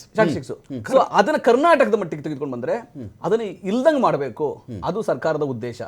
ಹಸಿವು ಮುಕ್ತ ರಾಜ್ಯ ಅಂತ ಹೆಂಗೆ 2013 ರಿಂದ 2018 ಮಾಡ್ಲಿಕ್ಕೆ ಪ್ರಯತ್ನ ಮಾಡಿದ್ವಿ ನಾವು, ಅದೇ ರೀತಿ ಈಗಲೂ ಕೂಡ ಎಲ್ಲರಿಗೂ ಆರೋಗ್ಯ ಇರಬೇಕು, ಎಲ್ಲರಿಗೂ ಶಿಕ್ಷಣ ಇರಬೇಕು. ಶಿಕ್ಷಣಕ್ಕೋಸ್ಕರ 33,000 ಅತಿಥಿ ಶಿಕ್ಷಕರನ್ನ ನೇಮಿಸಿಕೊಂಡು ಇವತ್ತು ಮುಂದುವರಿಸ್ತಾ ಇದೀವಲ್ಲ. ಬಿಜೆಪಿಯವರು ಯಾರೇನೇ ಹೇಳಿ ಯಾಕಂದ್ರೆ ತೋರ್ಸೋದು ಮಾತ್ರ ಯಾವುದು, ಎಲ್ಲೋ ಅಲ್ಲೊಂದ್ ಕಡೆ ಪಾಟೋಲ್ ಇತ್ತಂತೆ, ಎಲ್ಲೋ ಇಲ್ಲೊಂದ್ ಕಡೆ ಏನೋ ಕೆಲಸ ಮಾಡಿಲ್ವಂತೆ, ಯಾರೋ ಮಂತ್ರಿ ಊರಿಗೆ ಹೋಗಿಲ್ವ. ಇದೆಲ್ಲ ಅಭಿವೃದ್ಧಿ ಅನ್ನೋದು ಸರ್ವಾಂಗೀಣ ಅಭಿವೃದ್ಧಿ. 33 ಜನ ಮಂತ್ರಿಗಳು ಅವ್ರವ್ರ ಇಲಾಖೆಯಲ್ಲಿ ಏನ್ ಕೆಲಸ ಮಾಡ್ತಾರೆ ಅನ್ನೋದು ಇದೆಯಲ್ಲ, ಅದು ಕೂಲಂಕುಷವಾಗಿ ಮಾತಾಡ್ಲಿಕ್ಕೆ ಸರಿಯಾದ ಸಮಯ ಇದು. 1000 ದಿನಗಳು, 1000 ಅಭಿವೃದ್ಧಿ ಕಾರ್ಯಕ್ರಮಗಳು, ಕರ್ನಾಟಕ ಮಾದರಿಯನ್ನ ಇಡೀ ದೇಶದಲ್ಲಿ ಎಲ್ಲಾ ಸರ್ಕಾರಗಳು ಅನುಕರಣೆ ಮಾಡಿ ಯಾರು ಭೂರಹಿತರಿದ್ದಾರೆ ಅವ್ರಿಗೆ ಭೂ ಗ್ಯಾರಂಟಿಯನ್ನ ಕೊಡಬೇಕಾದಂಥದ್ದು. ಈಗ ಅಶೋಕ್ ಆಗಲಿ ಅಥವಾ ವಿಜೇಂದ್ರ ಆಗಲಿ, ಕುಮಾರಸ್ವಾಮಿ ಅವರಾಗಲಿ, BS ಯಡಿಯೂರಪ್ಪನವರಾಗಲಿ ಈ ಥರ ಕಾರ್ಯಕ್ರಮವನ್ನು ಕೊಟ್ಟುಬಿಟ್ಟು ಮಾತಾಡಿದರೆ ಚೆನ್ನಾಗಿರ್ತಾ ಇತ್ತು. ಕೊಡದೇನೆ ಅವ್ರು ಮಾತಾಡುವಂಥ ನೈತಿಕತೆ ಅವ್ರಿಗೆ ಏನಿದೆ ಅಂತ DK ಕೇಳಿರೋದು ಇವತ್ತು. ಸರ್, ಈ ಒಂದು ಕಾರ್ಯಕ್ರಮ ಸ್ಟಾರ್ಟ್ ಆಗಿದ್ದು ಸನ್ಮಾನ್ಯ ಬಸವರಾಜ ಬೊಮ್ಮಾಯಿ ಅವರು ಮುಖ್ಯಮಂತ್ರಿ ಆದಂಥ ಸಂದರ್ಭದಲ್ಲಿ 2022 ಜನವರಿ ತಿಂಗಳಲ್ಲಿ 2017 ಸಿದ್ದರಾಮಯ್ಯ 50,000 ಈ ಥರ ಪತ್ರಗಳನ್ನ, ಕಂದಾಯ ಗ್ರಾಮ ಪತ್ರಗಳನ್ನ ಮೋದಿಯವರ ನೇತೃತ್ವದಲ್ಲಿ ಮೋದಿಯವರೇ ಬಂದು ಲಾಂಚ್ ಮಾಡಿ ಸುಮಾರು 50,000 ಜನ ತಾಂಡೆ ಜನಕ್ಕೆ ಕೊಟ್ಟಂತ ಒಂದು ಮಾದರಿ ಕಾರ್ಯಕ್ರಮ. ಇವತ್ತು ಕಾಂಗ್ರೆಸ್ನವರು ಎಲೆಕ್ಷನ್ ಇಯರ್ ಇದ್ದ ಕೊಟ್ಟಿದ್ದೀರಾ, ಇವರು ಎಲೆಕ್ಷನ್ 2.5 ವರ್ಷ ಇದ್ದ ಕೊಡ್ತಾ ಇದ್ದಾರೆ. ಅದು ನೋಡಿ, ನೀವೇ ಹೇಳಿದ್ರಿ ಈಗ ಇರ್ತಕ್ಕಂಥ ಅನುಭವಿಸ್ತಾ ಇರ್ತಕ್ಕಂಥ ತಾಂಡೆಗಳಿಗೆ ಇವತ್ತು ಕೊಡಕ್ ಆಗಿಲ್ಲ. ಇವರು ಏನ್ 3 ವರ್ಷ ನೀವು ಕೊಡ್ಬೇಕು ಅಂದ್ರೆ 3 ವರ್ಷದಲ್ಲಿ ಇವತ್ತು ಕಂಪ್ಲೀಟ್ ಆಗ್ಬೇಕಾಯ್ತು. ಯಾಕಾಗ್ಲಿಲ್ಲ ಹಾಗಾದ್ರೆ? ಇವ್ರು ಏನಂದ್ರೆ ಇವ್ರ ಸಾಧನೆಗಳನ್ನ ಹೆಂಗ್ ಹೇಳ್ಕೊಂತ ಇದಾರೆ ಅಂದ್ರೆ ಎಲ್ಲ ಕಂಪ್ಲೀಟ್ ಆಗಿದ್ ಏನ್ ಕರ್ನಾಟಕದಲ್ಲಿ ಮಾಡೋ ಕೆಲಸನೇ ಇಲ್ಲ, ಆ ರೀತಿ ಹೇಳ್ಕೊಳಕ್ ಕೊಟ್ಟಿದ್ದಾರೆ. ಸರ್, ಇವತ್ತು ಪಂಚ ಗ್ಯಾರಂಟಿಗಳು ಕೊಟ್ರು, 50% ಕೊಟ್ಟಿದಾರಲ್ವಾ ಸರ್? ಅದೇ ಬಸ್ ನ ಬೆಲೆ, ಟಿಕೆಟ್ ಬೆಲೆನ 15% ರಿಂದ 20% ಯಾಕೆ ಜಾಸ್ತಿ ಮಾಡೋದ್ರಾಗಾದ್ರೆ? ಕರೆಂಟ್ ಫ್ರೀ ಕೊಡ್ತೀನಿ ಅಂತ ಹೇಳ್ಬಿಟ್ಟು ಕರೆಂಟ್ ಬೆಲೆನ 4 ರೂಪಾಯಿ ಯೂನಿಟ್ ಸಿಕ್ತಿತ್ತು ಸರ್, ಇವತ್ತು 7 ರೂಪಾಯಿ ಬೇಕು. ಇಂಡಸ್ಟ್ರಿಗಳಿಗೆ 9 ರೂಪಾಯಿ ಯೂನಿಟ್ ಮಾಡಿದ್ದಾರೆ. ಸೊ ಇದು ಇವ್ರ ಸಾಧನೆ. ಅದೇ ರೀತಿ ಮುದ್ರಾಂಕ ರಾಬಿನ್ಹುಡ್ ಮಾದರಿನ ರಾಬಿನ್ಹುಡ್ ಮಾದರಿ ಹೇಳ್ತೀನಿ, 20 ರೂಪಾಯಿ ಸಿಕ್ತಿ ಸ್ಟಾಂಪ್ ಪೇಪರ್ ಇವತ್ತು 500 ರೂಪಾಯಿ ಕೊಡ್ತಾ ತಗೊಬೇಕು ಅನ್ನೋ ಪರಿಸ್ಥಿತಿ ನಿರ್ಮಾಣ ಆಗಿದೆ. ಅದೇ ರೀತಿ ಮದ್ಯ ಅನ್ನೋದು ಒಂದು 50 ರೂಪಾಯಿಗ 100 ರೂಪಾಯಿಗ ಒಂದು 180 ml ಸಿಕ್ತಿತ್ತು, ಇವತ್ತು 250 ಕೊಟ್ಟರು ಸಿಗೋದಿಲ್ಲ. ಅದು ಇವ್ರ ಸಾಧನೆ. ಅದೇ ರೀತಿ ಇವತ್ತು ಇಡೀ ಒಂದ್ ನಿಮಿಷ, ಒಂದು ಡೆತ್ ಸರ್ಟಿಫಿಕೇಟ್ 10 ರೂಪಾಯಿ ಕೊಟ್ರೆ ಸಿಕ್ತಿತ್ತು ಸರ್, ಇವತ್ತು 100 ರೂಪಾಯಿಗೂ ಇಲ್ಲ. ಇದು ಇವ್ರ ಸಾಧನೆ. ಅದೇ ರೀತಿ ಇವತ್ತು ಮಹಿಳೆಯರ ಮೇಲೆ ಇಡೀ ರಾಜ್ಯದಲ್ಲಿ ಅತ್ಯಾಚಾರ ಆದ್ರೂ ಏನು ಗೊತ್ತಿಲ್ಲದ ಗೃಹ ಮಂತ್ರಿಗಳು ಈ ರಾಜ್ಯದಲ್ಲಿ ಇದ್ದಾರೆ. ಇದು ಇವ್ರ ಸಾಧನೆ. ಬಾಣಂತಿಯರ್ ಸಾವಾಯ್ತು ಸರ್, ಇವ್ರು ಹೇಳಿದ್ರು ಬಾಣಂತಿಯರಿಗೆ ಪೌಷ್ಟಿಕ ಆಹಾರ ಕೊಟ್ಟಿದೆ ಅಂತ. ಅವ್ರು ಸಾವು ಯಾಕಾಯ್ತು ಅಂತ ಉತ್ತರ ಕೊಡ್ಬೇಕು. ಇದು ಇವ್ರ ಸಾಧನೆ. ಅವರು ಎಲ್ಲ ಒಂದ್ ಕಡೆ IVF ಲಿಕ್ವಿಡ್ ಸಿಕ್ಲಿಲ್ಲ, ಆ ರೀತಿಯಾಗಿ ಬಳಲ್ತಿದ್ರು. ಹಾಸ್ಪಿಟ್ಲ್ಗಳಲ್ಲಿ ಇವತ್ತು ಮೆಡಿಸಿನ್ ಇಲ್ಲ. ಇದು ಇವ್ರ ಸಾಧನೆ. ಅದ್ರ ಜೊತೆಯಲ್ಲಿ ಅಬಕಾರಿ ಹಗರಣ ಸುಮಾರು 2,500 ಕೋಟಿ, ಎಷ್ಟು 8 ಲಕ್ಷ ರೂಪಾಯಿ ಕೇಂದ್ರದಿಂದ ಅಪ್ರೂವ್ ಆಗಿ ಬಂದಿದ್ದ ಔಷಧಿ ಅಂತ ಹೇಳಿದ್ರು ಗೋವಿಂದರಾಜ್ ಅವರೇ. ನಮ್ಗಿರೋ ಮಾಹಿತಿ ಕರೆಕ್ಷನ್ ಇದ್ರೆ ನೀವು ಫೈಟ್ ಮಾಡಿ. ಕೇಂದ್ರ ಮಾನ್ಯ ಮಾಡಿದ ಔಷಧಿ ತಂದು ಇಲ್ಲಿ ಹಾಕಿದ್ರು, ಕೇಂದ್ರನೇ ಒಪ್ಪಿದಲ್ಲ ಅಂತ ವೆಸ್ಟ್ ಬೆಂಗಾಲ್ಗೂ ಸೇರಿಸಿ ಹೇಳ್ತಾ ಇದೀನಿ. ಯಾವುದೇ ಒಂದು ವಸ್ತುಗೆ ಸರ್ಕಾರಕ್ಕೆ ಜವಾಬ್ದಾರಿ ಇಲ್ವಾ? ರಾಜ್ಯ ಸರ್ಕಾರಕ್ಕೆ ಎಲ್ಲದನ್ನು ನಮ್ಮಿಂದಲೇ ಆಗೋದು ಅಂದ್ಮೇಲೆ ಅದನ್ನು ಕೂಡ ಇವರಿಂದಲೇ ಟೆಸ್ಟ್ ಮಾಡಿ ಮುಂದಕ್ಕೆ ಹೋಗ್ಬೇಕಾಯ್ತಲ್ವಾ? ಇವ್ರಿಗೆ ಜವಾಬ್ದಾರಿ ಇಲ್ವಾ? ಏನನ ಇವ್ರಿಗೆ ಹೆಸರು ಬರೋದಾದ್ರೆ ನಮ್ದು, ಇಲ್ಲ ಅಂದ್ರೆ ಮೋದಿ ಇಲ್ಲ ಅಂದ್ರೆ ಸರ್. ಈಗ ಸಿದ್ದರಾಮಯ್ಯನವ್ರು 3 ವರ್ಷದಿಂದ ಏನ್ ಸಾಧನೆ ಮಾಡಿದ್ದಾರೆ ಅಂತ ಹೇಳಿದ್ರೆ ಇದೇ ಸಾಧನೆ ಬಿಟ್ರೆ, ಅದ್ರ ಜೊತೆಲಿ ಕುರ್ಚಿ ಪ್ರತಿ 3 ತಿಂಗಳಿಗೊಮ್ಮೆ ಕುರ್ಚಿ ಕಾದಾಟದ ಸಾಧನೆ. ಇವರು ಏನ್ ಬಂದಂತ 6 ತಿಂಗಳಿಗೆ 4 ಜನ ಉಪಮುಖ್ಯಮಂತ್ರಿಗಳ ಒಬ್ಬರೇ ಇದ್ರೆ ಸರೋಗಲ್ಲ ಸರ್ಕಾರಕ್ಕೆ ಅಂತ, ಅದು ಸುಮಾರು 1 ವರ್ಷ ಎಳ್ಕೊಂಬಂದ್ರು. ತದನಂತರ ಮುಖ್ಯಮಂತ್ರಿ ಕುರ್ಚಿ ಬದಲಾವಣೆ, ಸ್ಥಾನ ಪಲಟ ಅಂತ ಹೇಳ್ಬಿಟ್ಟು ಸಾಧನೆ ಮಾಡಿದ್ರು. ಅದೇ ರೈತರುಗಳು ಸುಮಾರು 2,500 ಜನ ಸತ್ತೋದ್ರು ಸರ್, ಆತ್ಮಹತ್ಯೆ ಮಾಡ್ಕೊಂಡಿದ್ದಾರೆ. ಪರಿಹಾರ ಕೊಟ್ಟಿಲ್ಲ ಈ ಸರ್ಕಾರ. ಇದು ಈ ಸರ್ಕಾರ ಸಾಧನೆ. ರೈತರ ಮಕ್ಕಳಿಗೆ ಕೊಡ್ತಿರ್ತಕ್ಕಂಥ ರೈತ ವಿದ್ಯಾನಿಧಿ ಅಂತ ಸ್ಕಾಲರ್ಶಿಪ್ ಕೊಡ್ತಾ ಇದ್ರು, ಅದನ್ನು ನಿಲ್ಲಿಸ್ಬಿಟ್ರು. ಇದು ಇವ್ರ ಸಾಧನೆ. ಇದ್ರ ಜೊತೆಯಲ್ಲಿ ಸರ್ ರೈತರಿಗೆ ಕೃಷಿ ಸನ್ಮಾನ ಅಂತ ಹೇಳ್ಬಿಟ್ಟು 4,000 ರೂಪಾಯಿ ಕೇಂದ್ರ ಸರ್ಕಾರ 6,000 ಕೊಡ್ತಾ ಇತ್ತು, ರಾಜ್ಯ ಸರ್ಕಾರದಿಂದ 4,000 ಅದನ್ನು ಕಿಟ್ಕೊಂಡಿದ್ದಂತ ಸಾಧನೆ ಇವತ್ತು ಈ ರಾಜ್ಯ ಸರ್ಕಾರಕ್ಕೆ ಸಲ್ಲಬೇಕು. ಮಾತೆತ್ತರೆ ನಾವು ಪಂಚ ಗ್ಯಾರಂಟಿ ಕೊಟ್ಬಿಟ್ಟಿದೀವಿ. ಕಾಕಾ ಪಾಟೀಲ ನಿನ್ಗೂ ಫ್ರೀ, ನಿನ್ಗೂ ಫ್ರೀ, ಮಾದೇವಪ್ಪಗೂ ಫ್ರೀ, ಫ್ರೀ ಫ್ರೀ ಫ್ರೀ ಅಂತ ಹೇಳ್ಬಿಟ್ಟು ಎಲ್ಲಾ ಬೆಲೆನೂ ಜಾಸ್ತಿ ಮಾಡ್ಬಿಟ್ಟು ಇವತ್ತು ಜನರಿಗೆ ಟೋಪಿ ಹಾಕಿ ಕೆಲಸ ಮಾಡಿರ್ತಕ್ಕಂಥ ಸಾಧನೆಯ ಸರ್ಕಾರ. ಈಗ ನಿಮ್ ರಾಜ್ಯಗಳಲ್ಲಿ ಯಾವ ತರ ಮಾಡ್ತೀರಿ ನೀವು ಸರ್? ಈಗ ನೀವು ಗ್ಯಾರಂಟಿ ನೋಡಿ sir, Karnataka state world bank ಇಂದ ತಂದುಬಿಟ್ಟು ಹಂಗೆ ಹಂಚ್ಬಿಡ್ತೀರಾ? ಯಾವ ತರ ಅದು? ಈಗ ಆಯ್ತು ಸರ್, ಇವರು 3 ಲಕ್ಷ ಕೋಟಿ ಸಾಲ ಮಾಡೋರಲ್ಲ ಕಳೆದ 3 ವರ್ಷದಿಂದ. ಯಾವ ಸಾಧನೆಗೋಸ್ಕರ ಸಾಲ ಮಾಡಿದ್ದಾರೆ? ಯಾವ್ದನ್ನ ಎಲ್ಲಿ ಕಾರ್ಯಕ್ರಮ ಮಾಡಿದೀವಿ? ಯಾವ 210 ಲಕ್ಷ ಕೋಟಿ ಸಾಲ ಮಾಡಿದ್ದಾರೆ. ಮೋದಿ ಅವರು 210 ಲಕ್ಷ ಕೋಟಿ ಸಾಲ ಮಾಡಿದ್ದಾರೆ. ಅದಾನಿ ಅಂಬಾನಿ ಕೊಡಕ್ಕೆ, ಅದಾನಿ ಅಂಬಾನಿ ಕೊಡಕ್ಕೆ, ಸಾಲ ಮಾಡಿದ್ದೀರಾ? ಅದಾನಿ ಅಂಬಾನಿ ಕೊಡಕ್ಕೆ ಸಾಧನೆ ವಾಲ್ಮೀಕಿ ಅಭಿವೃದ್ಧಿ ನಿಗಮದಲ್ಲಿ ಕರ್ನಾಟಕದಿಂದ ತೆರಿಗೆ ತೆಗೆದುಕೊಂಡು ವಾಪಸ್ ಕೊಡ್ತಾರೆ. ಸಾಧ್ಯ ಬಿಜೆಪಿ ಚೆಕ್ ಮೂಲಕನೇ ತಗೊಂಡ್ಬಿಟ್ಟಿದ್ದೀವಿ. ಎಲ್ಲಿ ಬೇಕಲ್ಲಿ ಮಾಡ್ಬಿಟ್ಟೆ ನಿಮ್ಮ ಹೈಕಮಾಂಡ್ ನಿಮಿಷ ಗೋವಿಂದರಾಜ್ ಅವ್ರ, ಈಗ ನಾನು ದಿನೇಶ್ ಅವರೇ, ನನ್ನ ಮಾಹಿತಿಯ ಪ್ರಕಾರ ಅಕಸ್ಮಾತ್ ರಾಂಗ್ ಇದ್ರೆ ಕರೆಕ್ಟ್ ಮಾಡ್ಬೋದು ನೀವು, ನಿಮಗೆ ಸ್ವಾತಂತ್ರ್ಯ ಇದೆ ಆ ವಿಚಾರಕ್ಕೆ. ಏನು ಈ ಸರ್ಪ್ಲಸ್ ಬಜೆಟ್ ಅಂತ ಗ್ಯಾರಂಟಿಗಳನ್ನು ಸೇರಿಸಿಕೊಂಡು ಅಲ್ಲೊಂದು ವಿದ್ಯೆಗೆ ಒಂದು ಗ್ಯಾರಂಟಿ, ಮೊಹಲ್ಲಾ ಕ್ಲಿನಿಕ್ ಅಂತೆಲ್ಲ ಮಾಡಿ ಸರ್ಪ್ಲಸ್ ಕೊಟ್ಟವ್ರು ನೀವೇನೆ ಅಂತ ಹೇಳಿ, ಇದಾದಮೇಲೆ ಮೊದಲು ಕಾಂಗ್ರೆಸ್ನವರೇ ಮಾಡಿದ್ದಿದ್ದು. ಇದಕ್ಕೆ ನಾನು ಅಣ್ಣಾದೊರೆ ಬಗ್ಗೆನೂ ಹೇಳಬಲ್ಲೆ, ತಮಿಳ್ನಾಡು ಗೌರ್ಮೆಂಟ್ಗಳು ಅಲ್ಲಿ ಇಡ್ಲಿಗೆ 1 ರೂಪಾಯಿ ಕೊಡ್ತೀನಿ, ಇದೆಲ್ಲ ಗೊತ್ತಿರೋಂಥ ವಿಚಾರಣೆ ಇದೆ. ಏನೋ ಸ್ವಲ್ಪ ಪಾಲಿಶ್ಡ್ ವೇನಲ್ಲಿ ಬೇರೆ ಬೇರೆ ಬೇರೆ ಬೇರೆ ಮಾಡಲ್ ಬಂದಿರಬಹುದು. ಕಾಂಗ್ರೆಸ್ಸು ಮಾಡಿದ್ದಾರೆ, ಕಾಮರಾಜ್ ಅವರು ಮಾಡಿದ್ದಾರೆ, ಇವರು ಆ ನಂತರದಲ್ಲಿ ಬಂದಂಥವ್ರು ಬೇರೆ ಬೇರೆ ಕರುಣಾನಿಧಿ ಎಲ್ಲರೂ ಮಾಡಿದ್ದಾರೆ. ಅಲ್ಲಿ ನಮ್ಮ ಪಾಯಿಂಟ್ ಏನಂತ ಹೇಳಿದ್ರೆ, ಈ ಥರ ಗ್ಯಾರಂಟಿ ಯೋಜನೆ ಕೊಟ್ಟುಬಿಟ್ರೆ ರಾಜ್ಯ ದಿವಾಳಿ ಆಗಿಬಿಡುತ್ತೆ. ಗ್ಯಾರಂಟಿ ಯೋಜನೆ ಬಿಟ್ಬಿಟ್ಟು ಇನ್ನೇನು ಮಾಡೋಕ್ಕಾಗ್ತಾ ಇಲ್ಲ. ಗ್ಯಾರಂಟಿ ಯೋಜನೆಗಾಗಿಯೇ ಇವರು 3 ಲಕ್ಷ ಕೋಟಿ ಸಾಲ ಮಾಡಿಬಿಟ್ಟಿದ್ದಾರೆ, 4 ಲಕ್ಷ ಕೋಟಿ ಸಾಲ ಮಾಡಿಬಿಟ್ಟಿದ್ದಾರೆ. 2.5 ವರ್ಷಗಳಲ್ಲಿ ಈಗ 4,09,000 ಕೋಟಿ ಲಾಸ್ಟ್ ಇಯರ್ ಬಜೆಟ್. ಈ ಇಯರ್ ಆ ಕಡೆ ಈ ಕಡೆ ಆಗಬಹುದು ಅಂತ. ಅದರಲ್ಲಿ ಅವ್ರು ಹೇಳಿದ ಪ್ರಕಾರ 52,000 ಕೋಟಿ, 55,000 ಕೋಟಿ, ಮ್ಯಾಕ್ಸ್ ಟು ಮ್ಯಾಕ್ಸ್ 59,000 ಕೋಟಿ ಅಂತ ಬಂದಾಗ ಈ ಸಾಲ ಮಾಡಿರೋದೇ ಗ್ಯಾರಂಟಿ ಯೋಜನೆಗಾಗಿ ಅಂತ ನಾವು ತಿಳ್ಕೊಳ್ಬೇಕಾಗತ್ತಾ? ರಾಜ್ಯ ಇನ್ನೇನು ಉತ್ಪಾದನೆ ಮಾಡ್ತಾ ಇಲ್ವಾ? ಇಲ್ಲಿ ರಾಜ್ಯಕ್ಕೆ ನಾವು 4 ಲಕ್ಷ ಕೋಟಿ GST ಕಟ್ತಾ ಇದ್ದೀವಿ, 5 ಲಕ್ಷ ಕೋಟಿ GST ಕಟ್ತಾ ಇದ್ದೀವಿ ಅಂದಮೇಲೆ ನಮ್ಮ ರಾಜ್ಯ ಉತ್ಪಾದನೆ ಮಾಡಿದ್ದೇನು ಇಲ್ವಾ ಇಲ್ಲಿ? ಸರ್, ಇವತ್ತು ರಾಜ್ಯ ಉತ್ಪಾದನೆಯಲ್ಲಿ ಮುಂದೆ ಇದೆ. ಆದ್ರೆ ಇವತ್ತೇನು ಇವರು 1000 ದಿನದ ಸಂಭ್ರಮ ಅಂತ ಹೇಳ್ತಾ ಇದ್ರಲ್ಲ, ಅದು 1000 ದಿನದ ಸಂಭ್ರಮ ಅಲ್ಲ, ಸಾಲದ ದಿನದ ಸಂಭ್ರಮ ಅಂತ. ಓಕೆ, ರಾಜ್ಯದ ಸಾಲದ ದಿನದ ಸಂಭ್ರಮ ಅಂತ. ಯಾಕಂದ್ರೆ ಇವತ್ತು ಇವರ ಅಡ್ಮಿನಿಸ್ಟ್ರೇಷನ್ ಫೇಲ್ಯೂರ್ ಇಂದ ರಾಜ್ಯದ ಸಾಲ ಬಂದು ಇವತ್ತು 7.5 ಲಕ್ಷ ಕೋಟಿ ದಾಟ್ಬಿಟ್ಟಿದೆ. ಯಾಕೆ ಇಷ್ಟು ದಾಟ್ತಾ ಇದೆ ಅಂದ್ರೆ ಇವರು ಉಚಿತವಾಗಿ ಕೊಡಬೇಕು ಅಂತ ಘೋಷಣೆ ಮಾಡಿಬಿಟ್ಟು ಉಚಿತ ಕೊಡಬೇಕು ಅಂದ್ರೆ ಪ್ರೊಡಕ್ಟಿವಿಟಿ ಇನ್ಕ್ರೀಸ್ ಮಾಡಿ ಕೊಡಬೇಕು. ಆ ಪ್ರೊಡಕ್ಟಿವಿಟಿ ಇನ್ಕ್ರೀಸ್ ಮಾಡದೆ ಜನರ ಮೇಲೆ ಬರೆ ಏರ್ಬಿಟ್ಟು, ಫಾರ್ ಎಕ್ಸಾಂಪಲ್ ಈಗ ಕಂದಾಯದಿಂದ ಹಿಡಿದು, ವಿದ್ಯುತ್ತಿಂದ ಹಿಡಿದು, ನೀರಿಂದ ಹಿಡಿದು, ಹಾಲಿಂದ ಹಿಡಿದು, ಬಸ್ಸಿಂದ ಹಿಡಿದು, ರಿಜಿಸ್ಟ್ರೇಷನ್ 7% ಮಾಡಿರ್ಬೇಕು ಇವರು, 7% ಇರ್ಬೇಕು ರಿಜಿಸ್ಟ್ರೇಷನ್. ಟ್ಯಾಕ್ಸ್ ಇಂದ ಹಿಡಿದು ಕಸಕ್ಕೂ ಕೂಡ ಪ್ರತಿ ಮನೆಗೆ 700-800 ರೂಪಾಯಿ ಹಾಕಿ, ಕಸದಿಂದ ರಸ, ಆಮೇಲೆ ಲಿಕ್ಕರ್ ಇಂದ ಹಿಡಿದು ಪಾಪ ಇನ್ ಯಾರು ಸಿಕ್ಕಲ್ಲ, ಕೊನೆಗೆ ಯಾರು ಸಿಕ್ಕಿಲ್ಲ ಅಂದ್ರೆ ಬಡಪಾಯಿಗಳು ಅಂದ್ರೆ ಕುಡುಕರು ಮಾತ್ರ ಇವ್ರಿಗೆ. ಯಾವ ತೆರಿಗೆ ಶ್ರೀಮಂತರ, ಯಾಕೆ ತೆರಿಗೆ ಶ್ರೀಮಂತರವರು. ಇವತ್ತು ಲಿಕ್ಕರ್ ಪ್ರೈಸ್ ಜಾಸ್ತಿ ಆಗಿ ಜನ ಲಿಕ್ಕರ್ ಬೇಡ ನಾವು ಗಾಂಜಾ ಹೊಡಿತೀವಿ ಅನ್ನೋ ಲೆವೆಲ್ಗೆ ಹೋಗ್ಬಿಟ್ಟವ್ರೆ ರಾಜ್ಯದಲ್ಲಿ. ಯಾಕಂದ್ರೆ ಲಿಕ್ಕರ್ ಪ್ರೈಸ್ ಆ ಲೆವೆಲ್ಗೆ ಹೋಗ್ಬಿಟ್ಟಿರೋದ್ರಿಂದ ಅಯ್ಯೋ ನಮ್ಗೆ ಅದ್ರ ನೆಸೆ ಬೇಡಪ್ಪ, ಇಲ್ಲೆಲ್ಲೋ 10 ರೂಪಾಯಿ 20 ರೂಪಾಯಿ 50 ರೂಪಾಯಿ ಗಾಂಜಾ ತಗೊಂಡು ಸೇದ್ ಬಿಡ್ತೀವಿ ಅನ್ನೋ ಲೆವೆಲ್ಗೆ ಹೋಗವ್ರೆ. ಅಂದ್ರೆ ಲಿಕ್ಕರ್ ಇಂದಾನು ಇವತ್ತು ರಾಜ್ಯವನ್ನ ಲೂಟಿ ಮಾಡ್ತಾವ್ರೆ. ಅಂದ್ರೆ ಸಮರ್ಪಕವಾದ ಆಡಳಿತ ಅಂದ್ರೆ ನಾವು ಮಾಡ್ದು ಇವತ್ತು ದೆಹಲಿಯಲ್ಲಿ ಮಾಡ್ದೋ, ಇವತ್ತು ಪಂಜಾಬಲ್ಲಿ ಮಾಡ್ತಾ ಇದ್ದೀವಿ. ಯಾವ ರೀತಿ ಅಂದ್ರೆ ಒಂದು ಮನೆಗೆ 300 ಯೂನಿಟ್ ಎಲೆಕ್ಟ್ರಿಸಿಟಿ ಅಂದ್ರೆ 300 ಯೂನಿಟ್ ಕೊಡ್ತಾ ಇದೀವಿ. ಇವ್ರ ತರ ಅವರೇಜ್ ತಗೊಂಡು ಇಷ್ಟು ಕೊಡ್ತೀವಿ ಅಷ್ಟು ಕೊಡ್ತೀವಿ ಅಂತ ಕೊಟ್ಟಿಲ್ಲ.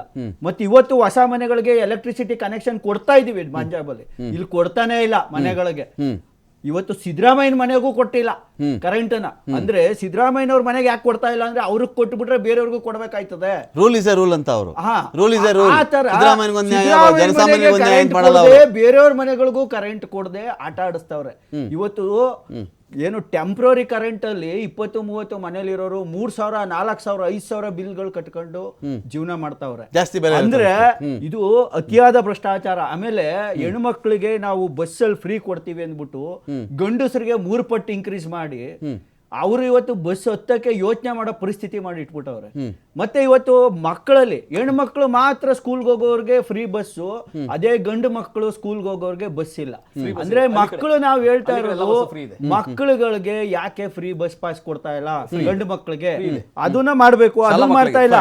ಇವತ್ತು ಇವರ ಯೋಜನೆಗಳು ಏನಾಗಿದೆ ಅಂದ್ರೆ ಕೇವಲ ಜನರಿಗೆ ನಾವು ಕೊಡ್ತೀವಿ ಅಂತ ಎಲ್ಲಿ ಕೊಡ್ತಾವ್ರೆ?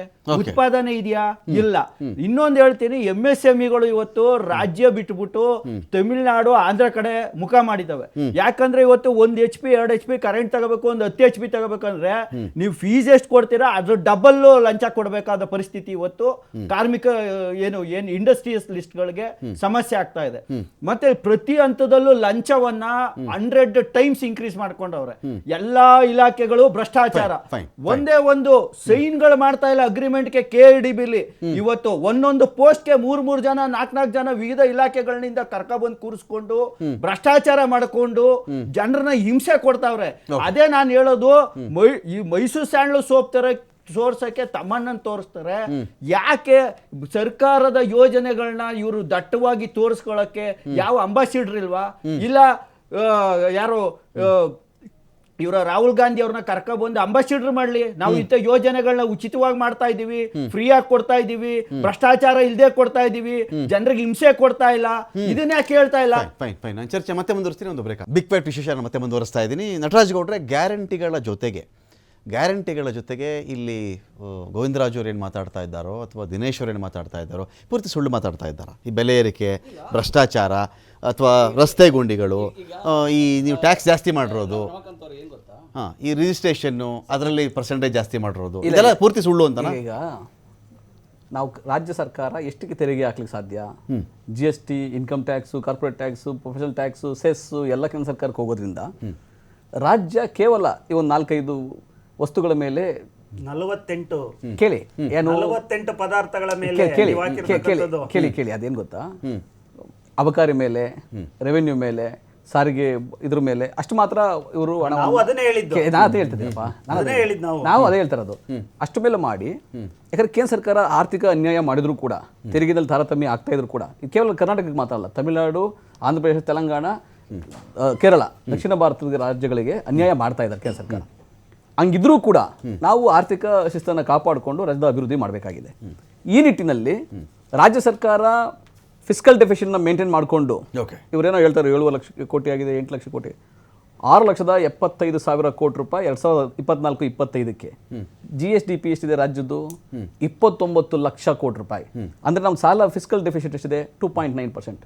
Better than any government in India, better than any union government of India. ಸಾಲ ಮಾಡುವ ಮಿತಿ ಒಳಗಡೆ ಸಾಲ ಮಾಡ್ಕೊಂಡಿದ್ದೀರಾ ನೀವು ಅಂತ. ಈಗ ಕರ್ನಾಟಕ ರಾಜ್ಯದ ಮಿತಿ ಏನು? 3% ಮೇಲೆ ದಾಟಬಾರದು. ಸಾಲ ಮಾಡಿ ಏನಕ್ಕೆ ಹಾಕಿದ್ದೀರಾ? ಅದನ್ನ ಪಟ್ಟಿ ಕೊಡಿ. ಅದು ಕೊಡದ ಮೋದಿನೂ ಕೊಡ್ತಾರೆ ಅದನ್ನ. ಖಂಡಿತ ಕೊಡಲ್ಲ. ಅದು ಕ್ಯಾಬಿನೆಟ್ ನಾವು ಕೊಡ್ತೀವಿ, ಎಲ್ಲರಿಗೂ ಲೆಕ್ಕ ಬೇಕು. ಬಜೆಟ್ ಅಲ್ಲಿ ನಾವು ಕೊಡ್ತೀವಿ, ಈ ಬಜೆಟ್ ಅಲ್ಲಿ ನಾವು ಕೊಡ್ತೀವಿ. ಆಮೇಲೆ ಅಶೋಕ್ಗೆ ವಿಜೇಂದ್ರಗೆ ಸ್ವಲ್ಪ ಕಿವಿ ಇಟ್ಕೊಂಡು ಗಮನ ಕೊಟ್ಟು ಕೇಳ್ಕೊಳ್ಳೋಕೆ ಕೇಳಿ, ಆಯ್ತಾ? ಬರೀ ಪುಂಗದಲ್ಲ, ಕೇಳಿಸ್ಕೊ, ಅರ್ಥ ಮಾಡ್ಕೋಬೇಕು ಅದು ಬಜೆಟ್ ಅಂದ್ರೆ ಏನು ಅಂತ. ಆಮೇಲೆ ಅದನ್ನ ಅರ್ಥನೂ ಮಾಡ್ಕೊ. 2.9% ಇರ್ತಕ್ಕಂಥ ಕಿವಿ ಮೇಲೆ ಹೂ ಮುಡ್ಕೊ ಬಂದ್ಬಿಟ್ರೆ ಏನ್ ಮಾಡ್ತೀರಾ ಬಜೆಟ್ಗೆ ಅವತ್ತು? ಅವ್ರ ಕಿವಿ ಮೇಲೆ ಕಮಲ ಹೂ ಇಟ್ಕೊಂಡ್ ಬಂದ್ಬಿಡ್ಲಿ, ತೊಂದರೆ ಇಲ್ಲ. ಹೌದಾ? ಬಟ್ ಬುಕ್ ಓದ್ಕೊಂಡ್ ಬರ್ಲಿ. ನಾವು ಕೊಡೋ ಬಜೆಟ್ ಬುಕ್ ಕೊಡ್ತೀವಲ್ಲ, ಕಳೆದ ವರ್ಷದ್ದು, ಈ ವರ್ಷದ್ದು, ಯಡಿಯೂರಪ್ಪ ಮಾಡಿದ್ದು, ಬೊಮ್ಮಾಯಿ ಮಾಡಿದ್ದು, ಜಗದೀಶ್ ಶೆಟ್ಟರ್ ಮಾಡಿದ್ದು, ಸದಾನಗೌಡ ಮಾಡಿದ್ದು ಓದ್ಕೊಂಡ್ ಬಂದ್ಬಿಡ್ಲಿ. ರಾಜ್ಯ ಸರ್ಕಾರ ನಾನು ಹೇಳಿದ್ನಲ್ಲ, ಎಲ್ಲಾ ಶಿಸ್ತನ್ನ ಕಾಪಾಡಿಕೊಂಡು ಎಲ್ಲಾ ಇಲಾಖೆಗಳಿಗೂ ಹಣವನ್ನು ಬಿಡುಗಡೆ ಮಾಡಿ ಶಿಸ್ತಿನಲ್ಲಿ ಇವತ್ತು ನಡೀತಾ ಇರ್ತಕ್ಕಂಥದ್ದು. 2.9% ಇದೆ ಸಾಲದ ಮಿತಿ. ಕೇಂದ್ರ ಸರ್ಕಾರದೇನಿದೆ? ನಮ್ದು GDP 300 ಲಕ್ಷ ಕೋಟಿ ರೂಪಾಯಿ ಅಂದ್ರೆ 320 ಲಕ್ಷ ಕೋಟಿ ರೂಪಾಯಿ ಅಂದ್ರೆ 210 ಲಕ್ಷ ಕೋಟಿ ರೂಪಾಯಿ ಸಾಲ ಮಾಡಿದ್ದಾರೆ ಕೇಂದ್ರ ಸರ್ಕಾರ. ಆದ್ರೂ ನಮ್ಮ ತೆರಿಗೆನೂ ತಗೊಂತಾರೆ, ಸಾಲನೂ ಮಾಡ್ತಾರೆ. ರಾಜ್ಯಗಳಿಗೆ ನಾವೇನಾದ್ರು ಅಭಿವೃದ್ಧಿ ಕೇಳಿದ್ರೆ ನೀವು ಸಾಲ ಮಾಡಿಕೊಂಡು 4ನೇ ಸ್ಥಾನಕ್ಕೆ ಹೋಯ್ತು ಭಾರತ ಅಂತ ಹೇಳ್ತಾರೆ ಅವರು. ಭಾರತ 4ನೇ ಸ್ಥಾನಕ್ಕೆ ಹೋಗ್ತದೆ, 3ನೇ ಸ್ಥಾನಕ್ಕೂ ಬರ್ತದೆ. ನಿಮ್ಮ ಕೊಡುಗೆ ಏನು? ಓಕೆ, ನಿಮ್ಮ ಕಾಂಟ್ರಿಬ್ಯೂಷನ್ ಏನು ಹೇಳಿ? 0.1, 2, 3, 4 ಹೇಳಿ. ನೀವು ಜನಗಳ ಅಕೌಂಟ್ ಅಲ್ಲಿ ಎಷ್ಟು ಸೇವಿಂಗ್ಸ್ ಇದೆ ನೀವು ಹೇಳಿ ನೋಡೋಣ. ಜನಗಳಿಗೆ ರೈತರಿಗೆ ಆದಾಯ ಎಷ್ಟು ಡಬಲ್ ಆಗಿದೆ? ನೀವು ಡಬಲ್ ಅಂತ ಹೇಳ್ತಲ್ಲ, ಎಷ್ಟಾಗಿದೆ ಹೇಳಿ ನೋಡೋಣ. ನೀವು ಅಂಕಿಅಂಶ ಕೊಡಿ, ಪರ್ಸೆಂಟೇಜ್ ಕೊಡಿ. ನಿಮ್ಮಿಂದ ಸಾಧ್ಯ ಆಗೋದಿಲ್ಲ. ಮ್ಯಾನುಫ್ಯಾಕ್ಚರಿಂಗ್ ಕಾಂಟ್ರಿಬ್ಯೂಷನ್ ಏನಿದೆ ನಿಮ್ಮಿಂದ ಸಾಧ್ಯ ಆಗೋದಿಲ್ಲ. ಇವತ್ತು ಇಡೀ ದೇಶದಲ್ಲಿ 45 ಕೋಟಿ ಜನ ದಿನಕ್ಕೆ 100 ರೂಪಾಯಿ ವೆಚ್ಚದಲ್ಲಿ ಬದುಕ್ತಾ ಇದ್ದಾರೆ. 45 ಕೋಟಿ ಜನ. ದೇಶದ 80% ಜನ 200 ರೂಪಾಯಿ ವೆಚ್ಚದಲ್ಲಿ ಬದುಕ್ತಾ ಇದ್ದಾರೆ, ಕೇವಲ 200 ರೂಪಾಯಿ ವೆಚ್ಚದಲ್ಲಿ. ಸರ್, ನಿಮ್ಮ ಕಾಂಟ್ರಿಬ್ಯೂಷನ್ ಏನು? ಕರ್ನಾಟಕ ರಾಜ್ಯ ತಲಾ ಆದಾಯದಲ್ಲಿ ನಂಬರ್ 1 ಯಾಕಾಗಿದೆ? ಬಿಕಾಸ್ ಆಫ್ ದಿ ಗ್ಯಾರಂಟಿ ಸ್ಕೀಮ್ಗಳಿಂದ 60,000 ಪ್ರತಿ ಕುಟುಂಬಕ್ಕೆ ವಾರ್ಷಿಕವಾಗಿ ಹೋಗುತ್ತೆ. 2,04,000 ರೂಪಾಯಿ ಅವರಿಗೆ ತಲಾ ಆದಾಯ ಆಗಿದೆ. ದೇಶದಲ್ಲಿ ನಂಬರ್ 1 ಇದೆ. ಮಹಿಳೆಯರ ಸುರಕ್ಷತೆಗೆ ನಮ್ದು ಬಿಟ್ಬಿಡಿ, ಕೇಂದ್ರ ಸರ್ಕಾರದ ಅಂಕಿಅಂಶ ತಗೊಂಡ್ಬಿಡಿ. ಮಹಿಳಾ ಸುರಕ್ಷತೆಗೆ ಬೆಂಗಳೂರು ನಂಬರ್ 1. ವುಮೆನ್ ಎಂಟರ್ಪ್ರಿನರ್ಶಿಪ್ ಅಲ್ಲಿ Bengaluru number 1. Investment Karnataka number 1. Job creation Karnataka number 1. GST collection Karnataka number 2. Income tax Karnataka number 2. IT export Karnataka number 1. Investment ಬಂದು ಮತ್ತೆ ಜಾಬ್ ಕ್ರಿಯೇಷನ್ ಅಲ್ಲಿ ಕಳೆದ 2.5 ವರ್ಷದಲ್ಲಿ ನಾವು ಅಧಿಕೃತವಾಗಿ 4 ಲಕ್ಷಕ್ಕೆ ಫಾಕ್ಸ್ಕಾನ್ ಅಲ್ಲಿ 150,000, ದೇವನಹಳ್ಳಿಯಲ್ಲಿ 50,000 ನೇರ ನೇಮಕಾತಿಯಾಗಿದೆ. ಕರ್ನಾಟಕದಲ್ಲಿ 4 ಲಕ್ಷ ಉದ್ಯೋಗ ಸೃಷ್ಟಿಯಾಗಿದೆ ನೇರವಾಗಿ. ಇನ್ನ ಮುಂದೆ 3 ವರ್ಷದಲ್ಲಿ 12 ಲಕ್ಷ ಉದ್ಯೋಗ ಸೃಷ್ಟಿ ಆಗ್ತದೆ. ಯಾಕಂದ್ರೆ ನಾವು ರಾಯಚೂರು, ಕಲಬುರಗಿ, ಹುಬ್ಳಿ, ಮೈಸೂರು, ಮಂಗಳೂರಿನಲ್ಲಿ ಇಂಡಸ್ಟ್ರಿ ಕಾರಿಡಾರ್, ಇವಿ, ಈ ಕಾರಿಡಾರ್ಗಳನ್ನ, ಈ ಕಾರಿಡಾರ್ಗಳು, ಈ ಫುಡ್ ಪಾರ್ಕ್ಗಳು, ನಟರಾಜ್ ಗೌಡ್ರೆ, ಆಮೇಲೆ ರೈಲ್ಗಳು, ಹಳ್ಳಿ ದ್ವಿಗುಣಗೊಳಿಸೋದು, ಈ ಸಬರ್ಬನ್ ರೈಲು, ನಟರಾಜ್ ಗೌಡ್ರೆ 25 ವರ್ಷಗಳಿಂದ ನಾವು ಇದನ್ನ ಕೇಳಿ ಯಾವ ಬಜೆಟ್ ಅಲ್ಲ ಅದ್ರ ಬರ್ಲಿ ಪುಸ್ತಕದಲ್ಲಿ ಅದಿರ್ತದೆ. ಈ ಊರಿಂದ ಆ ಊರಿಗೆ, ಅವರಿಂದ ಈ ಊರಿಗೆ ಅಂತ ಹೇಳಿ. ಯಾವಾಗ ಆಗುತ್ತೆ ಗೊತ್ತಿರಬೇಕು ನಿಮಗೆ. ಈಗ ನಾವು ಸರ್ಕಾರ ಇದ್ದಾಗ, ಮನೆ ಸಿದ್ದರಾಮಯ್ಯ 2013 ಇಂದ 2018 ಸರ್ಕಾರದಲ್ಲಿದ್ದಾಗ ಏರೋಸ್ಪೇಸ್ 1, ಏರೋಸ್ಪೇಸ್ 2 ನಾವು ಕಲ್ಪನೆ ಬಂತಲ್ಲ. ಇವತ್ತು ಏರೋಸ್ಪೇಸ್ 1, 2 ನಲ್ಲೇ ಸುಮಾರು 4 ಲಕ್ಷ ಜನ ಕೆಲಸ ಮಾಡ್ತಾ ಇದ್ದಾರೆ ರಮಾಕಾಂತ್ ಅವರೇ. ಒಂದೇ ಒಂದು ಜಾಗ 3 ಕಿಲೋಮೀಟರ್ ಸ್ಕ್ವೇರ್ ಕಿಲೋಮೀಟರ್ ನಲ್ಲಿ 2 ಲಕ್ಷ ಜನ ಉದ್ಯೋಗ ಮಾಡ್ತಾ ಇದ್ದಾರೆ. ಅವೆಲ್ಲ ನಿನ್ನೆ ಮಾಡಿದ್ದು ಇವತ್ತು ಫಲ ಕೊಡ್ತಾ ಇದೆ, ಇವತ್ತು ಮಾಡಿದ್ದು ನಾಳೆ ಫಲ ಕೊಡುತ್ತೆ. ನಮ್ಗೆ 2024 ಇಂದ 29ವರೆಗೆ 12% ವಾರ್ಷಿಕವಾಗಿ ಕೈಗಾರಿಕಾ ಅಭಿವೃದ್ಧಿ ಮಾಡಬೇಕು, 20 ಲಕ್ಷ ಉದ್ಯೋಗ ಸೃಷ್ಟಿ ಮಾಡಬೇಕು. ಇದು ಬ್ಲೂ ಪ್ರಿಂಟ್ ರೆಡಿ ಆಗಿದೆ. ನೀವು ಕಡಿಮೆ ಆದ್ರೆ ಕೇಳ್ಬಿಡಿ ನನ್ನ. ಯಾಕಂದ್ರೆ ಗೋವಿಂದರಾಜ್ ಅವರೇ, ಈಗ ನಟರಾಜ್ ಗೌಡ್ರು, ಈಗ ನಾನೇನು ಹೇಳ್ತೀನಿ ಅಂದ್ರೆ, ಈಗ ಗ್ಯಾರಂಟಿ ಯೋಜನೆ ಕೊಟ್ಟರು, ಏನೋ ಹಾಳು ಮಾಡಿಬಿಟ್ಟಿದ್ದಾರೆ ಅಂದರೆ ಅವರು ಟ್ಯಾಕ್ಸ್ ಕಲೆಕ್ಷನ್ ಬಗ್ಗೆ ಹೇಳ್ತಾ ಇದ್ದಾರೆ. ಸಾಲದ ಮಿತಿ 2.9%, ಅಷ್ಟು ಮಾತ್ರ ನಾವು ಸಾಲ ಮಾಡಿರೋದು ಅಂತ ಮಾತಾಡ್ತಾ ಇದ್ದಾರೆ. ಎಷ್ಟು ಲಕ್ಷ ಕೋಟಿ ನಮ್ಮಿಂದ ಆದಾಯ ಬರ್ತಿದೆ, ಕರ್ನಾಟಕ ಯಾವ್ದ್ರಲ್ಲಿ ನಂಬರ್ 1 ಇದೆ ಅಂತ ಮಾತಾಡ್ತಾರಲ್ಲ. ಇದೇ ಯೋಜನೆ, ಇದೇ ಮಾಡೆಲನ್ನು BJP ಆದಿಯಾಗಿ ಅಥವಾ ಆಮ್ ಆದ್ಮಿ ಆದಿಯಾಗಿ ಅವರು ಕೂಡ ಎಲ್ಲ ರಾಜ್ಯಗಳು ಅಡಾಪ್ಟ್ ಮಾಡ್ಕೊಂಡಿದ್ದಾರೆ. ಅವರೆಲ್ಲ ಯಾಕೆ ತೆರಿಗೆಯಲ್ಲಿ ನಂಬರ್ 1 ಆಗಲಿಲ್ಲ ಅಥವಾ ತಲಾ ಆದಾಯದಲ್ಲಿ ನಂಬರ್ 1 ಆಗಲಿಲ್ಲ? ಉದ್ಯೋಗ ಸೃಷ್ಟಿಯಲ್ಲಿ ಈಗ ಅವ್ರು ಕೊಟ್ಟಿರೋ ಡೇಟಾ ಸುಳ್ಳು ಏನಾದರೂ ಇದ್ದರೆ ಗೋವಿಂದರಾಜ್ ಅವರೇ ಈಗಲೇ ಚಾಲೆಂಜ್ ಮಾಡಿ. ನಾಳೆ ದಿನ ಬೇಕಾದ್ರೆ ಪ್ರಿಪೇರ್ ಆಗಿಯೂ ಬನ್ನಿ, ಇದೇ ನಟರಾಜ್ ಗೌಡ್ರ ನಟರಾಜ್ ಗೌಡ್ರೆ ಇಷ್ಟು ಸುಳ್ಳು ಯಾಕೆ ಹೇಳಿದ್ರಿ ನೀವು ಅಂತ ವಿತ್ ಡೇಟಾ ನೀವು ಮಾತಾಡಬಹುದು. Free to it. ತೆರಿಗೆ ಕಲೆಕ್ಷನ್ ಅಲ್ಲಿ ಮಹಾರಾಷ್ಟ್ರ ನಂಬರ್ 1 ಇರ್ತಕ್ಕಂಥದ್ದು. ಓಕೆ, ಇವತ್ತು ಇಷ್ಟೆಲ್ಲ ಆದಾಯ ಬರ್ತಾ ಇದೆ ಅಂತ ಹೇಳೋ ಕಾಂಗ್ರೆಸ್ಸಿನ ಸರ್ಕಾರ ಇವತ್ತು ಅದೇ KSRTC ನಿಗಮಕ್ಕೆ ಸುಮಾರು 2,000 ಕೋಟಿ ಪೆಂಡಿಂಗ್ ಇಟ್ಟಿದೆ ಸರ್. ಕೊಡ್ತಾರೆ ನಾಳೆಗೆ, ಅದಕ್ಕೆ ಚಿಂತೆ ನಾಳೆ ಅದೇನೆ ನಿಮ್ಮ 3 ವರ್ಷ ಸಾಧನೆ ಇರಿ, ನಾವು ಇರಿ, ಮುಂದೆ ಇರಿ, ಕೊಡ್ತೀವಿ. ಮಾತಾಡಿ. BMTCಗೆ ಸುಮಾರು 1,000 ಕೋಟಿ ಪೆಂಡಿಂಗ್ ಇಟ್ಟಿರ್ತಕ್ಕಂಥದ್ದು, ಉತ್ತರ ಕರ್ನಾಟಕ NWRTCಗೆ ಇರ್ತಕ್ಕಂಥ ಸುಮಾರು 1,100 ಕೋಟಿ pending ಇಟ್ಟಿರ್ತಕ್ಕಂಥದ್ದು, Kalyana Karnataka road transport ಕಾರ್ಪೊರೇಷನ್ಗೆ ಸುಮಾರು 1,100 ಕೋಟಿ ಪೆಂಡಿಂಗ್ ಇಟ್ಟಿರ್ತಕ್ಕಂಥದ್ದು. ನಿನ್ನೆ ಒಂದು ಪತ್ರ ಬರೆದಿದ್ದಾರೆ ಸರ್, ಕಾವೇರಿ ನೀರಾವರಿ ನಿಗಮದಿಂದ ಸರ್ಕಾರಕ್ಕೆ ಪತ್ರ ಬರೆದಿದ್ದಾರೆ. ನಾವು ಕಳೆದ 3 ತಿಂಗಳಿಂದ ಸಂಬಳ ಕೊಡೋಕೆ 70 ಕೋಟಿನ ಆದಷ್ಟು ಬೇಗ ರಿಲೀಸ್ ಮಾಡ್ಕೊಡಿ ಅಂತ ಹೇಳ್ಬಿಟ್ಟು ಬರ್ದಿದ್ದಾರೆ. ಅದೇ ರೀತಿ ಬೇರೆ ಬೇರೆ ನಿಗಮ ಮಂಡಳಿಗಳಿಗೆ ಮೊದಲು 100 ಕೋಟಿ ಮಿನಿಮಮ್ ಕೊಡ್ತಾ ಇರೋದು, ಇವತ್ತು 10 ಕೋಟಿ ರಿಲೀಸ್ ಮಾಡಿಲ್ಲ ಕಳೆದ 3 ವರ್ಷದಿಂದ. ಈ ರೀತಿಯ ಸಾಧನೆಗಳಿಗೆ ಯಾವ ಒಂದು ನೀವು ಪ್ರಿಂಟ್ ಇಟ್ಕೊಂಡು ಹೊರಟಿದ್ದೀರಾ ಅನ್ನೋ ದೊಡ್ಡ ಸಾಧನೆ ಮಾಡಿದ್ದೀರಾ ಅಂತ. ಅದೇ ರೀತಿ ಸರ್ SC STP TSP ಇದರಲ್ಲಿ ಸುಮಾರು 25,000 ಕೋಟಿನ ದಲಿತರಿಗಾಗಿ ಮೀಸಲಿಟ್ಟ ಹಣವನ್ನ ಎಲ್ಲ ಒಂದು ಕಾಲೋನಿ ಅಭಿವೃದ್ಧಿಗೋ, ಸಿಮೆಂಟ್ ರಸ್ತೆಗೋ, ಮೋರಿ ಮಾಡೋದಿಕ್ಕೋ, ಇಲ್ಲ ಒಂದ್ ಕಡೆ ಅವ್ರಿಗೆ ಒಂದು ಕಾರ್ಗಳನ್ನ ಕೊಟ್ಟು ಒಂದು ಸ್ವಂತ ಉದ್ಯೋಗ ಮಾಡೋದಿಕ್ಕೋ ಕೊಟ್ಟಂತ ಹಣವನ್ನ ಎಲ್ಲವನ್ನೂ ಇವ್ರಿಗೆ ಬೇಕಾದ ರೀತಿಯಲ್ಲಿ ಬಳಸ್ಕೊಂಡು ಅನ್ಯಾಯ ಮಾಡಿರ್ತಕ್ಕಂಥದ್ದು. ಏನು ಸಿದ್ದರಾಮಯ್ಯನವರು ಹಿಂದುಳಿದವ್ರಿಗೆ ಮತ್ತೆ ದಲಿತರ ಹೆಸರು ಹೇಳಿ ಅಧಿಕಾರಕ್ಕೆ ಬಂದ್ರಲ್ಲ, ಮೋಸ ಮಾಡಿರ್ತಕ್ಕಂಥದ್ದು ಹೆಚ್ಚಿನದಾಗಿರ್ತಕ್ಕಂಥದ್ದೇ ಆ ಒಂದು ವರ್ಗಕ್ಕೆ. ಯಾಕೆಂದ್ರೆ ಸಿದ್ದರಾಮಯ್ಯನವರು ನಾನು ಹೈಂದ ವರ್ಗದ ನಾಯಕ ಅಂತ ಹೇಳ್ತಾರಲ್ಲ, ಇದು ಎಲ್ಲವೂ ಕೂಡ ಕೇವಲ ಓಟ್ಗಾಗಿ ಮಾತಾಡುವಂಥದ್ದು. ಅವ್ರಿಗೆ ಯಾವುದೇ ರೀತಿಯ ಅನುಕೂಲಗಳಾಗ್ಲಿ ಮತ್ತೆ ಬೆನಿಫಿಟ್ ಆಗ್ಲಿ ಯಾವುದೂ ಕೂಡ ಇಲ್ಲಿವರೆಗೂ ಅಧಿಕೃತವಾಗಿ ಸ್ಪೆಷಲ್ ಆಗಿ ಕೊಟ್ಟಿರ್ತಕ್ಕಂಥದ್ದು ಏನಿಲ್ಲ. ಇದ್ರ ಜೊತೆಯಲ್ಲಿ ಏನಾನ ಇವ್ರು ಮಾಡಿದ್ರೆ ಅಲ್ಪಸಂಖ್ಯಾತರಿಗೆ ಮನೆ ನಾನು ನೋಡಿದೆ ಸುಮಾರು 800 ಕೋಟಿ ಲೋನ್ ಅನ್ನ ವೇ ಆಫ್ ಮಾಡಿದ್ರು. ನಮ್ಮ ರೈತರಿಗೆ ಏನ್ ಮಾಡ್ಲಿಲ್ಲ, ಆ ಒಂದು ಅಲ್ಪಸಂಖ್ಯಾತ ಅಭಿವೃದ್ಧಿ ಮಂಡಳಿಲಿ ಸುಮಾರು 800 ಕೋಟಿ ಲೋನ್ ನ ವೇ ಆಫ್ ಮಾಡಿದ್ರು. ಬೇರೆ ನಮ್ಮ ರೈತರು ಕಾಣ್ಲಿಲ್ಲ, ದಲಿತರು ಕಾಣ್ಲಿಲ್ಲ, ಬೇರೆಯವರು ಕಾಣ್ಲಿಲ್ಲ, ಬ್ಯಾಂಕ್ ಅಲ್ಲಿ ಸಾಲ ಮಾಡಿದವ್ರು ಕಾಣ್ಲಿಲ್ಲ. ಸರ್ ಮೊದ್ಲು ಟ್ರಾನ್ಸ್ಫರ್ ಬರೀ 25,000 ರೂಪಾಯಿ ಕಟ್ಟಿದ್ರೆ 3 ತಿಂಗಳೊಳಗಡೆ ಅದನ್ನ ಇನ್ಸ್ಟಾಲ್ ಮಾಡಿ ಕೊಡ್ತಾ ಇದ್ರು. ಇವತ್ತು 3 ಲಕ್ಷ ಕೊಟ್ಟಿದ್ರು, 3 ವರ್ಷ ಕಾಯ್ದ್ರು ಆಗ್ತಾ ಇಲ್ಲ. ಇದು ಈ ಸರ್ಕಾರದ ಸಾಧನೆ. ಇದನ್ನ ನಾವು ಹೇಳಕ್ ಕೊಟ್ರೆ ಇವ್ರಿಗೆ ಕಾಣಿಸ್ತಾ ಇಲ್ಲ. ಇದ್ರ ಜೊತೆಯಲ್ಲಿ ಸರ್ ಇವ್ರದ್ದು 6ನೇ ಗ್ಯಾರಂಟಿ ಇನ್ನೊಂದೈತೆ. ಅಂಗನವಾಡಿ ಕಾರ್ಯಕರ್ತೆಗೆ ಮತ್ತು ಸಹಾಯಕರಿಗೆ ನಾವು ಅಧಿಕಾರಕ್ಕೆ ಬರ್ತಿದ್ದಂಗೆ ಸನ್ಮಾನ್ಯ ಪ್ರಿಯಾಂಕಾ ಗಾಂಧಿ ಅವರು ಉಡುಪಿನಲ್ಲಿ ಪ್ರಾಮಿಸ್ ಮಾಡೋದ್ರು, ಇಲ್ಲಿವರೆಗೂ ಆ ಕಡೆ ತಿರುಗಿ ನೋಡೋ ಅಂತ ಕೆಲಸ ಮಾಡ್ತಾ ಇಲ್ಲ. ಏನು ಅಧಿಕಾರಕ್ಕೆ ಬರ್ತಿದ್ದಂಗೆ ನಾವು 15,000 ರೂಪಾಯಿ ಸ್ಯಾಲ್ರಿ ಕೊಡ್ತೀನಿ ಅಂತ, ಸಹಾಯಕರಿಗೆ 8,000 ರೂಪಾಯಿ ಸ್ಯಾಲ್ರಿ ಕೊಡ್ತೀನಿ ಅಂತ. ದಿನ ಬೆಳಗಾದ್ರೂ ಸ್ವಾತಂತ್ರ್ಯ ಸ್ವಚ್ಛತಾ ಸಿಬ್ಬಂದಿಗೆ BBMP ಮಾಡ್ತಾರೆ ಅಥವಾ GBM ಮಾಡ್ತಾರೆ 40,000 ರೂಪಾಯಿ ಮಾಡಿದ್ರಲ್ಲಿ ಪರ್ಮನೆಂಟ್ ಮಾಡಿದ್ರಲ್ಲಿ ಅದು ನಿಜಾನೇ ಅಲ್ವಾ? ಪ್ರಿಪೇರ್ ಮಾಡಿದ್ದು ಬಿಜೆಪಿ ಸರ್ಕಾರ ಇದ್ದಾಗ. ನಿಮ್ದು ಅಂತ ಹೇಳ್ಬಿಡ್ತಾರೆ, ಜಾರಿ ಮಾಡಿದ್ರೆ ಅಂತ ನಾನು ಕೇಳೋದು. ಒಳ್ಳೆ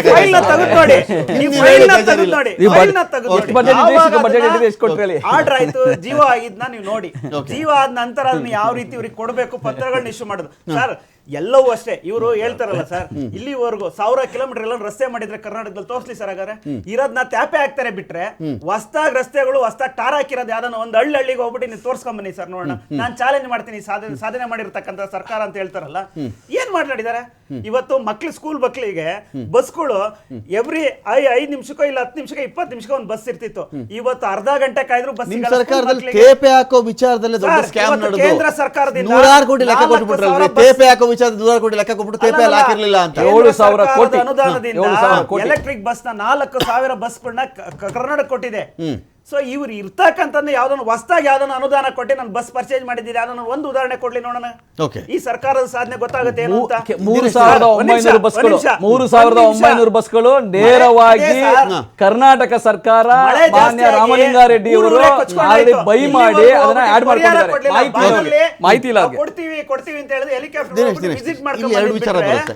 ಈಗ ಗೋವಿಂದರಾಜ್ ಅವರು ಹೇಳ್ತಾ ಇದ್ರು, ಈ KSRTC ಕೊಡಲಿಲ್ಲ, BMTC ಕೊಡಲಿಲ್ಲ, ಬಸ್ಸೇ ಕೊಂಡ್ಕೊಳ್ಳಿಲ್ಲ, ಕೇಂದ್ರದಿಂದ ಕೊಟ್ಟಿತ್ತು ಅಂತ. ನಮ್ದಿಲ್ಲಿ 2 ಪ್ರಶ್ನೆ ಬರುತ್ತೆ.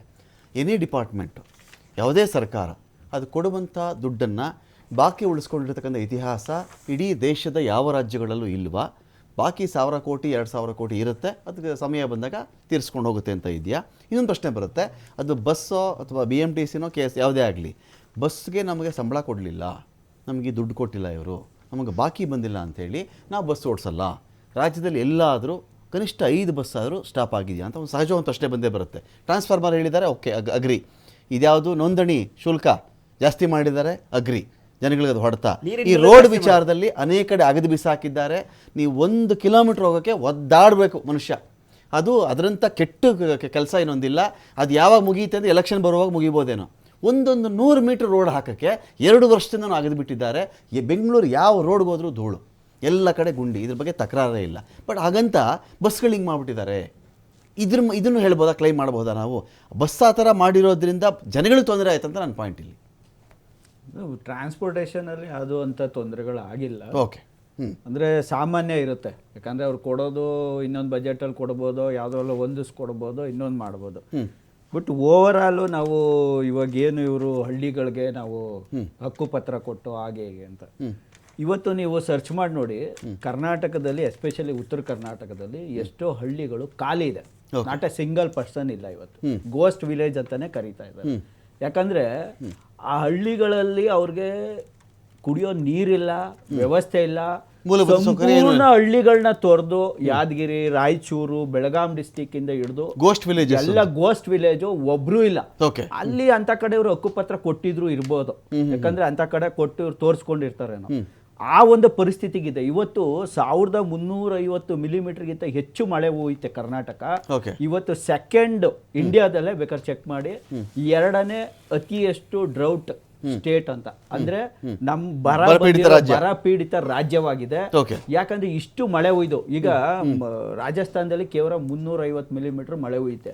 ಅವ್ರದ್ದು ಫಸ್ಟ್ 1350ಕ್ಕಿಂತ ಹೆಚ್ಚು ಬೀಳೋ ಮಿಲಿಮೀಟರ್ ಮಳೆ ಹುಯ್ಯೋ ಕರ್ನಾಟಕ 2ನೇ ಸ್ಥಾನಕ್ಕೆ ಬಂದು ನಿಂತಿದೆ. ಅಂದ್ರೆ ಇವರ ಯೋಜನೆ ಸಂಗ್ರಹ ಮಾಡ್ಕೊಳ್ಳೋದಕ್ಕೆ ಯಾವುದೇ ಒಂದು ಇದಿಲ್ಲ. ಇದೇ ರೀತಿ ಕರ್ನಾಟಕದ ರೆವಿನ್ಯೂ ಕೂಡ ಜಾಸ್ತಿ ಇದೆ, ಬಳಸ್ಕೊಳ್ಳೋದ್ರಲ್ಲಿ ಕಂಪ್ಲೀಟ್ ಫೇಲ್ಯೂರ್ ಆಗಿದ್ದಾರೆ. ಭ್ರಷ್ಟಾಚಾರ. 2.5 ವರ್ಷದಲ್ಲಿ ಮಳೆ ಎಲ್ಲ ಹಿಡಿದಿಡಕ್ಕೆ ಒಂದು 200 ಅಣೆಕಟ್ಟು ಬೇಕಿಲ್ಲ. 200 ಅಣೆಕಟ್ಟು ಕಟ್ಬಿಟ್ಟಿದ್ರೆ ಸಿದ್ದರಾಮಯ್ಯನವರು ನೀರೆಲ್ಲ ನಿಂತ್ಕೊಂಡ್ಬಿಡೋದು. ಅಣೆಕಟ್ಟು ಬೇಕಿಲ್ಲ ಸರ್. ಇವತ್ತು ಒಂದು ಮೇಕೆದಾಟು ಕಟ್ಟೋ ಯೋಗ್ಯತೆನ ಮಾಡಕ್ ಆಗ್ತಾ ಇಲ್ಲ ಇವ್ರಿಗೆ. ಆಗ್ಬೋದು, ರಾಜ್ಯ ಆಗ್ಬೋದು, ಕಳಸಾ ಬಂಡೂರಿ ಆಗಿರ್ಬೋದು, ಅಪ್ಪರ್ ಕೃಷ್ಣ ಇರ್ಬೋದು, ಈ ಎಲ್ಲಾ ಡ್ಯಾಮ್ಗಳದ್ದು ಎಲ್ಲ ಸಂಪೂರ್ಣ ಮರ್ತು ಬಿಟ್ಟಿದ್ದಾರೆ. ಯಾಕಂದ್ರೆ ದುಡ್ಡು ಬೇಕು ನಾವ್ ಹೇಳೋದು, ಇವರು ಸರಿಯಾಗಿದ್ರೆ, ಇವರು ಆಡಳಿತ ಚೆನ್ನಾಗಿದ್ರೆ, ನೀಟಾಗಿದ್ರೆ ಉಳಿಸಿ ಕೊಡಬಹುದು. ಇವತ್ತು ನಾವು ಪಂಜಾಬ್ಗೆ ಮೋದಿ ಅವರು ಕೊಡ್ತಾ ಇದ್ದಾರೆ. ಈಗ ಸರ್ ನಾವು ಮೋದಿ ಕೊಡೋದು ಹೇಳ್ರಿ, ಕೇಂದ್ರ ಸರ್ಕಾರದ ಬರೋದು ಹೇಳಿ. ಕೇಂದ್ರ ಸರ್ಕಾರದ ಅಲ್ಲಿ ಏನ್ ಸ್ಟೇಟ್ ರೆವಿನ್ಯೂ ಇದೆ ಅಷ್ಟು ತಗೋತಾ ಇದ್ದಾರೆ. ಏನು ಮೋದಿ ಅವರು ಪಂಜಾಬ್ಗೆ ಮೋಸ ಮಾಡಿಲ್ಲ. ನಾವ್ ಹೇಳ್ತಾ ಇರೋದು ಅಲ್ಲಿ ಹಠ ಹಿಡಿದು ನಾವು ತಗೋತಾ ಇದೀವಿ. ಇಲ್ಲಿನ ಸಂಸದರಾಗ್ಲಿ, ಕಾಂಗ್ರೆಸ್ ಸಂಸದರಾಗ್ಲಿ, ಬಿಜೆಪಿ ಸಂಸದರಾಗ್ಲಿ ಹೋಗಿ ಧರಣಿ ಮಾಡಿ ತಗೊಳ್ಳೋ ಅಂತದ್ದು, ನಮ್ಮ ರೈಟ್ಸ್ ನ ಅಲ್ಲಿ ಪ್ರೆಸೆಂಟ್ ಮಾಡೋದು, ಅದರಲ್ಲಿ ಸಂಪೂರ್ಣ ಫೇಲರ್ ಆಗಿದ್ದಾರೆ. ಅಂದ್ರೆ ಕಾಂಗ್ರೆಸ್ ಅವರಾಗಿರ್ಬೋದು, JDS ಆಗಿರ್ಬೋದು, ಬಿಜೆಪಿ ಆಗಿರ್ಬೋದು, 3 ಜನ ಸಂಸದರು ಫೇಲ್ಯೂರ್ ಆಗಿದ್ದಾರೆ. ಯಾಕಂದ್ರೆ ಯಾರು ನಮ್ಮ ಹಕ್ಕನ್ನ ಕೇಳ್ತಾ ಇಲ್ಲ. ಹೋಗಿ ಇವತ್ತು ದೇವೇಗೌಡರಾಗ ಅಲ್ಲಿ ಕಣ್ಣೀರ್ ಹಾಕ್ತಾರೆ ಪಾಪ. ಆ ರೀತಿ ನಡ್ಸ್ಕೊತಾ ಇದ್ದಾರೆ ಬಿಜೆಪಿ ಅವರು. ಅವ್ರ ಜೊತೆಗೆ ಸೇರ್ಕೊಂಡು ಅವರೇ ಕಣ್ಣೀರ್ ಹಾಕ್ತಾವ್ರೆ. ರಾಜ್ಯದ ಜನತೆಗೆ ಕುಡಿಯೋಕ್ ನೀರಿಲ್ಲ, ಪ್ರಾಣಿಗಳಿಗೆ ನೀರಿಲ್ಲ ಅಂತ ಕೇಳ್ತಾ ಇದ್ದಾರೆ. ಮತ್ತೆ ಇವತ್ತು ಹೇಳಿದ್ರಲ್ಲ, ಟೀಚರ್ಸ್ಗಳನ್ನ ನಾವು 35,000 ಜನ ತಗೊಬಿಟ್ಟಿದ್ದೀವಿ. ಯಾವ 12,500 ರೂಪಾಯಿ ಸಂಬಳ ಕೊಡ್ತಾವ್ರೆ. ಒಬ್ಬ ರೇಪಿಸ್ಟ್, ಇವತ್ತು ಜೈಲಲ್ಲಿರೋ ಒಬ್ಬ ರೇಪಿಸ್ಟ್ ಆಗಿರ್ಬೋದು, ಒಬ್ಬ ಕ್ರೈಮ್ ಮರ್ಡರ್ ಮಾಡಿರೋನ್ಗೆ 17,000 ರೂಪಾಯಿ ಮಂತ್ಲಿ ಸಂಬಳ ಕೊಡ್ತಾರೆ. ಒಬ್ಬ ಟೀಚರ್ಗೆ 12,500 ರೂಪಾಯಿ ಸಂಬಳ ಕೊಡ್ತಾರೆ. ಅಲ್ಲಿಗೆ ಇವತ್ತು ಒಬ್ಬ ಟೀಚರ್ಸ್ಗಳನ್ನ ಕೈದಿಗಳು, ಕ್ರಿಮಿನಲ್ಗಿಂತ ಕೆಳಮಟ್ಟದಲ್ಲಿ ಬಳಸ್ಕೊತಾ ಇದೆ ರಾಜ್ಯ ಸರ್ಕಾರ. ನಾವು ಪಂಜಾಬಲ್ಲಿ 63,000 ಜನಕ್ಕೆ ಪರ್ಮನೆಂಟ್ ನೌಕರಿ ಕೊಟ್ಟಿದ್ದೀವಿ. ನಾವು ಕರ್ನಾಟಕದ government salary sir, government salary minimum 35,000 ರಿಂದ 50,000 ತನಕ ಹೋಗುತ್ತೆ ಸ್ಟಾರ್ಟಿಂಗ್ ಅಲ್ಲೇ. ಇವ್ರು ಎಷ್ಟು ಜನಕ್ಕೆ ಅಂತ ಸ್ಯಾಲ್ರಿ ಕೊಟ್ಟಿದ್ದಾರೆ ಸ್ವಾಮಿ? ನಮ್ಮ ಒಂದು ಸಣ್ಣ ಸ್ಟೇಟ್ ಅಲ್ಲಿ 63,000 ಜನಕ್ಕೆ ಪರ್ಮನೆಂಟ್ ನೌಕರಿ ಕೊಡ್ತೀವಿ. ಇಲ್ಲಿ KPSC ಎಲ್ಲ ಪಾಸ್ ಆದವ್ರಿಗೆ, ಇನ್ನೂ ಒಂದು PSI ಎಕ್ಸಾಮ್ ಪಾಸ್ ಆದವ್ರಿಗೆ ಅವ್ರಗಳಿಗೆ ನೌಕರಿಗಳನ್ನ ಕೊಡೋ ಯೋಗ್ಯತೆ ಇಲ್ಲ. ಇದ್ರ ಜೊತೆ ಇನ್ನೊಂದು ಹೇಳ್ಬಿಡ್ತೀನಿ ಸರ್, ಇವತ್ತು ಇಷ್ಟೆಲ್ಲ ಮಾಡಿಕೊಂಡು ಇನ್ನ ಆರೋಗ್ಯ ಇಲಾಖೆ ತಗೊಳ್ಳಿ, 16,500 ವೇಕೆನ್ಸಿ ಖಾಲಿ ಬಿದ್ದಿದೆ. 16,500 ಸಿಬ್ಬಂದಿ ವೇಕೆನ್ಸಿ ಖಾಲಿ ಬಿದ್ದಿದ್ದಾವೆ. ಯಾಕೆ ಇಷ್ಟು ಖಾಲಿ ಬಿದ್ದಿದ್ದಾವೆ? ಆರೋಗ್ಯ ಇಸ್ ಎಮರ್ಜೆನ್ಸಿ. ಈಗ ಇನ್ನೊಂದು ಕೋವಿಡ್, ಇನ್ನೊಂದೇನೋ ಬಂತು, ಹೇಗೆ ಇವರು ಮ್ಯಾನೇಜ್ ಮಾಡ್ತಾರೆ?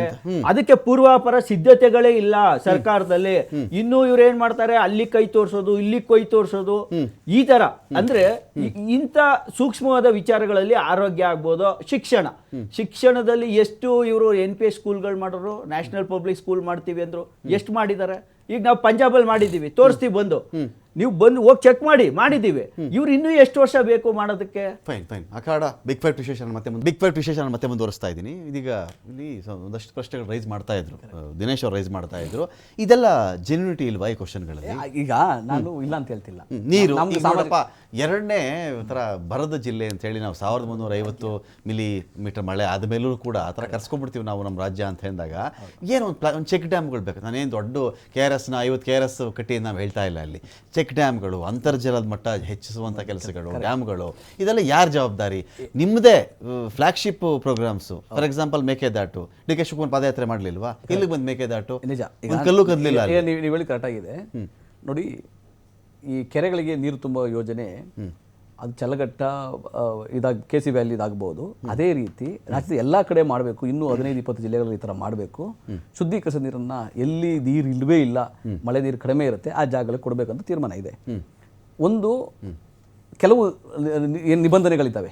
ರಾಜ್ಯ ಸರ್ಕಾರ ನಾವು ಸಂಪೂರ್ಣ ಹಣವನ್ನು ನಾವೇ ಕೊಡ್ತೀವಿ, ಮೇಕೆದಾಟು ಯೋಜನೆಯನ್ನು ಶುರು ಮಾಡ್ತೀವಿ. ಮುಂಚೆ DPR ಮಾಡಿದಾಗ 5,500 ಕೋಟಿ ಆಗಿತ್ತು, ಈಗ 9,000 ಕೋಟಿ ಹೋಗಿದೆ. ಇನ್ನೂ ಸಮಯ ತಡ ಆದರೆ ಅದು ಇನ್ನೂ ಜಾಸ್ತಿ ಆಗಬಹುದು. ನಮಗೆ ಅನುಮತಿಯನ್ನು ಕೊಡಿ ಅಂದರೆ ಇಲ್ಲಿವರೆಗೆ ಕೇಂದ್ರ ಸರ್ಕಾರ ಇಲ್ಲಿವರೆಗೆ ಅದು ಸಕಾರಾತ್ಮಕವಾಗಿ ಸ್ಪಂದಿಸಿಲ್ಲ.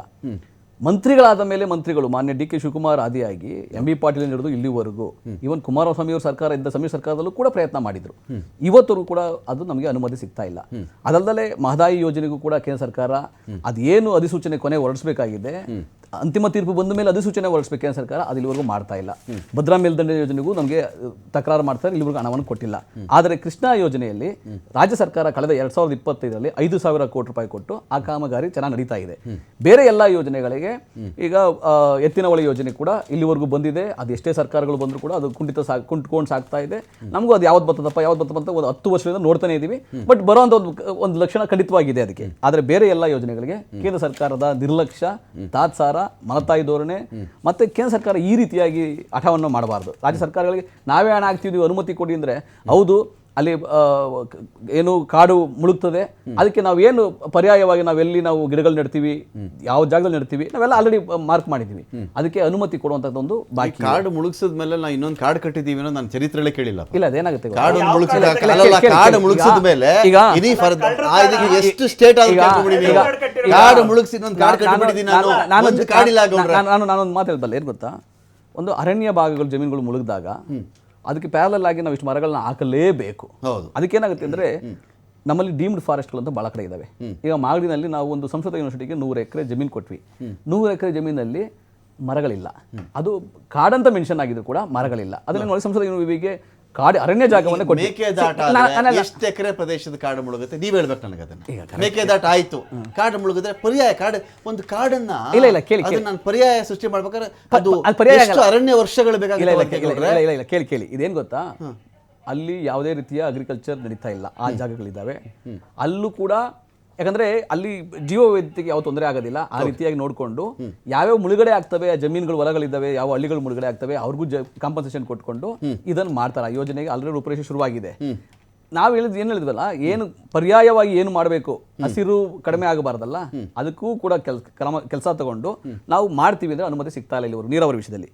ನಮ್ಮ ಸ್ನೇಹಿತರು ಅಂಗನವಾಡಿ ಆಶಾ ಕಾರ್ಯಕರ್ತರಿಗೆ ರಾಜ್ಯ ಸರ್ಕಾರ ಏನು ಕೊಡಲಿಲ್ಲ ಅಂದ್ರಲ್ಲ, ನೋಡಿ ಅಂಗನವಾಡಿ ಶುರುವಾದದ್ದು 1975 ಅಲ್ಲಿ. ಕೇಳಪ್ಪ, ಕೇಳಿಸ್ಕೊಳ್ಳಿ, ಉದ್ದೇಶ ಹೇಳ್ತೀನಿ. ಬಹಳ ಇಂಪಾರ್ಟೆಂಟ್ ವಿಷಯ ನಾನು ಹೇಳ್ತಾ ಇದ್ದೀನಿ.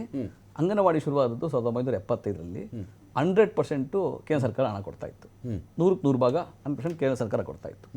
ತದನಂತರ 90-10% ಆ ಥರ ಆಯಿತು ರೇಷಿಯೋ. ರಾಜ್ಯ ಸರ್ಕಾರ 10%, 90%. ಬರ್ತಾ 75% ಕೇಂದ್ರ ಸರ್ಕಾರ, 25% ರಾಜ್ಯ ಸರ್ಕಾರ, UPA ಗೌರ್ಮೆಂಟ್ ಇದ್ದಾಗ ಆಯಿತು. ಈಗೇನಾಯಿತು, 60 ಕೇಂದ್ರ ಸರ್ಕಾರ, 40% ರಾಜ್ಯ ಸರ್ಕಾರ ಅಂತ ಆಯಿತು. ಆದರೆ ಉಲ್ಟಾ ಆಗಿದೆ. ರಾಜ್ಯ ಸರ್ಕಾರ 60 ಕೊಡ್ತಾ ಇದೆ, ಕೇಂದ್ರ ಸರ್ಕಾರ ಬರೀ 40% ಕೊಡ್ತಾ ಇದೆ. ಒಂದು ಭಾಗ. ಆಶಾ ಕಾರ್ಯಕರ್ತರಿಗೂ ಕೂಡ 2005ರಲ್ಲಿ ಶುರುವಾದಂಥ ಆಶಾ ಕಾರ್ಯಕರ್ತರಿಗೆ 100% ಕೇಂದ್ರ ಸರ್ಕಾರ ಕೊಡ್ತಾ ಇತ್ತು. ಈಗ ಕೇಂದ್ರ ಸರ್ಕಾರ ಅನುದಾನವನ್ನು ಅವರೊಂದೇ ಫಿಕ್ಸ್ಡ್ 2,000 ರೂಪಾಯಿ, 2,000 ರೂಪಾಯಿ ಅಷ್ಟೇ ಫಿಕ್ಸ್ ಮಾಡ್ಕೊಂಡಿದ್ದಾರೆ. ರಾಜ್ಯ ಸರ್ಕಾರ ನಿಗದಿತವಾದದ್ದು 5,000 ರೂಪಾಯಿ ಆಲ್ರೆಡಿ ಕೊಡ್ತಾ ಇದೆ. ನಿಮ್ಗೆ ಮಾಹಿತಿ ಇಲ್ಲ ಅಂದ್ರೆ, ನನಗೆ ನಿಮ್ಗೆ ಬಿಜೆಪಿ ವಕ್ತಾರರಿಗೆ ಮಾಹಿತಿಯ ಕೊರತೆ ಇದೆ, ನೀವು ಕೇಳಿ ತಗೊಳ್ಳಿ. ನಿಮ್ಗೆ ಮಾಹಿತಿ ಕೊಡ್ತಾ ಇದ್ರೆ ಉಲ್ಟ ಕೇಳಿ ತಗೊಳ್ಳಿ, ನನ್ನ ಕೇಳಿ ತಗೊಳ್ಳಿ. ಇಲ್ಲ, ನಾನು ನಿಮಗೂ ಪಾಠ ಮಾಡಬಲ್ಲೆ, ವಿಜಯೇಂದ್ರಗೂ ಪಾಠ ಮಾಡಬಲ್ಲೆ, ಆರ್ ಅಶೋಕಗೂ ಪಾಠ ಮಾಡಬಲ್ಲೆ. ಮಾಹಿತಿ ಕೊರತೆ ಇರ್ತಕ್ಕಂಥ ಯಾವ ನಾಯಕ, ಬಿಜೆಪಿ ನಾಯಕರು ನಾನು ಮಾಹಿತಿ ಕೊಡಬಲ್ಲೆ, ಅಂಕಿಅಂಶ ಕೊಡಬಲ್ಲೆ. ಧೈರ್ಯ, ತಾಳ್ಮೆ ಮತ್ತೆ ಧೈರ್ಯ ಇರಲಿ. ಸತ್ಯ ಕೇಳಕ್ಕೆ ತಾಳ್ಮೆ ಮತ್ತೆ ಧೈರ್ಯ ಇರಬೇಕು. ಅದಿಲ್ಲ ನಿಮಗೆ. ಧೈರ್ಯ ಮತ್ತೆ ತಾಳ್ಮೆ ಅಗತ್ಯ ಇದೆ. ಸತ್ಯ ಕೇಳಕ್ಕೆ, ಅಂಕಿಅಂಶಗಳನ್ನ ಕೇಳಲಿಕ್ಕೆ ಬೇಕು. ನಾನು ನಿಮ್ಗೆ ಅಂಕಿಅಂಶ ಹೇಳ್ತಾ ಇದ್ದೀನಿ ಅಂದ್ರೆ ಡಿಟೇಲ್ಡ್ ರಿಪೋರ್ಟ್ ತಗೊಂಡೆ ನಾನು ನಿಮ್ಗೆ ಹೇಳ್ತಾ ಇರ್ತಕ್ಕಂಥದ್ದು. ಕೇಂದ್ರ ಸರ್ಕಾರ ಮುಂಚೆ 100% ಕೊಡ್ತಾ ಇದೆ 2005ರಲ್ಲಿ ನಮ್ಮ ಸರ್ಕಾರ ಇದ್ದಾಗ UPA ಸರ್ಕಾರ ಇದೊಂದು ಶುರು ಮಾಡಿದಂತ ಯೋಜನೆ ಅದು 100% ಕೇಂದ್ರ ಸರ್ಕಾರ ಕೊಡ್ತಾ ಇತ್ತು. ಕೇಳಿ ಇವಾಗ ಹೇಳಪ್ಪ, ನೀನು ಆಲ್ರೆಡಿ ಪಲಾಯನ ಮಾಡಬೇಡ. ನೀನು ಆಶಾ ಕಾರ್ಯಕರ್ತರ ಕೇಳಿ ನೀನು ಪಲಾಯನ ಮಾಡ್ಬಿಡ್ತೀಯ ಆಲ್ರೆಡಿ. ಮೋದಿ ತರ ನೀನು ಪಲಾಯನ ಮಾಡ್ರಂಗೆ, ನೀನು ಮೋದಿ ತರ ಪಲಾಯನ ಮಾಡಿದ್ರಂಗೆ. ಕೇಳಿಸ್ಕೊ ಈಗ ನೀವು ಈಗ ನೀನು ಆಶಾ ಕಾರ್ಯಕರ್ತರು ಕೇಳ್ತಾ ಇದೆ, ನಾನು ಕಂಪ್ಲೀಟ್ ಮಾಡಿದ್ರೆ ಅವ್ರು ಆಶಾ ಕಾರ್ಯಕರ್ತರು ಓಡಾಡ್ಬಿಟ್ರೆ ನೀವು ಹೆಂಗೆ ಆಶಾ ಕಾರ್ಯಕರ್ತರು ಕೇಳಿಸ್ಕೊಳ್ಳಿ. ಆಶಾ ಕಾರ್ಯಕರ್ತರಿಗೆ ಯಾರು ಅನ್ಯಾಯ ಮಾಡಿದ್ರೆ ಕೇಂದ್ರ ಸರ್ಕಾರ ತನ್ನ ಯೋಜನೆ ತಗೊಂಡು ಬಂತಲ್ಲ, ಆ ಯೋಜನೆಯನ್ನ ಮುಂದುವರಿಸಿ ಎಲ್ಲವನ್ನ ಇನ್ನು ಸಬಲೀಕರಣ ಮಾಡಬೇಕು, ಇನ್ನು ಜಾಸ್ತಿ ಜನಕ್ಕೆ ಅವಕಾಶ ಮಾಡಿಕೊಡ್ಬೇಕು. ಇದನ್ನ ಡೈಲ್ಯೂಟ್ ಮಾಡ್ತಾ ಇರ್ತಕ್ಕಂಥದ್ದು ಕೇಂದ್ರ ಸರ್ಕಾರ. ಆದ್ರೂ ರಾಜ್ಯ ಸರ್ಕಾರ ನಿಗದಿತ ಫಿಕ್ಸ್ಡ್ 5,000 ರೂಪಾಯಿ ಕೊಟ್ಟೇ ಕೊಡುತ್ತೆ. ಕೇಂದ್ರ ಸರ್ಕಾರ 2,500 ರೂಪಾಯಿ ಕೊಡ್ತಾ ಇದೆ, 7,500, ಕೆಲಸಲ್ಲಿ 8,000, ಕೆಲವರು ಆ ಥರ ವೇರಿಯೇಷನ್ ಅಲ್ಲಿ ಆಶಾ ಕಾರ್ಯಕರ್ತರಿಗೆ, ಅಂಗನವಾಡಿ ಕಾರ್ಯಕರ್ತರಿಗೆ 12,000 ಒಟ್ಟು ಹೋಗ್ತಾ ಇದೆ. ಅದಕ್ಕೆ ಸಹಾಯಕರು ಇರ್ತಲ್ಲ ಅವ್ರಿಗೆ 8,000 ರೂಪಾಯಿ ಹೋಗ್ತಾ ಇದೆ. ಇದು ವಸ್ತುಸ್ಥಿತಿ. ಆಮೇಲೆ ಇವ್ರಿಗೆ ರೈತರಿಗೆ 4,000 ರೂಪಾಯಿ 6,000 ರೂಪಾಯಿ ಕೊಡ್ತಾ ಇದೀವಿ ನಾವು ಅಂತಲ್ಲ, ಕೇಂದ್ರ ಸರ್ಕಾರ ಕೊಡ್ತಾ ಇದೆ. ಮನಮೋಹನ್ ಸಿಂಗ್ ಅವರಿದ್ದಾಗ ಇಡೀ ಪ್ರಪಂಚದಲ್ಲಿ ರಿಸೆಷನ್, ರೈತರ ಸಾಲವನ್ನ ಮನ್ನಾ ಮಾಡಿದ್ರು. 72,000 ಕೋಟಿ ರೂಪಾಯಿ ಸಾಲ ಮನ್ನಾ ಮಾಡಿದ್ರು. ಇತಿಹಾಸದಲ್ಲೇ, ಭಾರತದ ಇತಿಹಾಸದಲ್ಲೇ ಯಾರೂ ಮಾಡಕ್ ಸಾಧ್ಯ ಆಗಿಲ್ಲ. ಈಗಂತೂ ಅಗತ್ಯ ಇದ್ರೂ ಕೂಡ ಕೇಂದ್ರ ಸರ್ಕಾರ ಮಾಡಲಿಲ್ಲ. ಅವಾಗ ಏನ್ ಮಾಡ್ಬಿಟ್ರು, ಫರ್ಟಿಲೈಸರ್ ಮೇಲೆ ಸಬ್ಸಿಡಿ ಕಡಿಮೆ ಮಾಡಿದ್ರು ಕೇಂದ್ರ ಸರ್ಕಾರ, ಬಿತ್ತನೆ ಬೀಜದ ಮೇಲೆ ಸಬ್ಸಿಡಿ ಕಡಿಮೆ ಮಾಡಿದ್ರು, MSP ಕೊಡ್ಲಿಲ್ಲ. ಸ್ವಾಮಿನಾಥನ್ ವರದಿಯನ್ನು ಅನುಷ್ಠಾನ ಮಾಡಿ MSP ಕೊಡ್ತೀನಿ ಅಂತ ಪ್ರಣಾಳಿಕೆಯಲ್ಲಿ ಹಾಕೊಂಡ್ರು ಮೋದಿ ಅವರು. ಪ್ರಣಾಳಿಕೆಯಲ್ಲಿ ಹಾಕೊಂಡ್ರು, ವಚನ ಭ್ರಷ್ಟರಾದ್ರು. ವಚನ ಭ್ರಷ್ಟರಾದಾಗ ರೈತರಿಗೆ ಏನೋ ಒಂದು ಚೂರು ಕೊಡ್ಬೇಕಲ್ಲ. ನೀವು 6,000 ರೂಪಾಯಿ ಕೊಡ್ಲೇಬೇಡಿ. ರೈತರು ಕೇಳ್ತಾ ಇದ್ದಾರೆ ಗೊತ್ತಾ, ಸ್ವಾಮಿನಾಥನ್ ವರದಿ 4,000 ಕೊಡ್ಲಿಲ್ಲ, ಅದನ್ನ ಹೇಳಿ ಈಗ ಬಿತ್ತನೆ ಬೀಜ ನಿಮ್ಮ ಪಾಲು ಏನಿತ್ತು, ನೀವು 4,000 ಅಂತ ಹೇಳಿ ನಮ್ಮ ಪಾಲು ಮನಮೋಹನ್ ಸಿಂಗ್, ನರೇಂದ್ರ ಮೋದಿ, ಕಾಯ್ದೆ ಅಲ್ಲ, ಬೀಜ ರಸಗೊಬ್ಬರ ಇಡೀ ದೇಶದಲ್ಲಿ ಅದು ಕಾಯ್ದೆ ಅಲ್ಲ. ಆ 4,000 ರೂಪಾಯಿ ಕೊಡೋದು ಇಡೀ ದೇಶದಲ್ಲಿ ಕಾಯ್ದೆ ಅಲ್ಲ.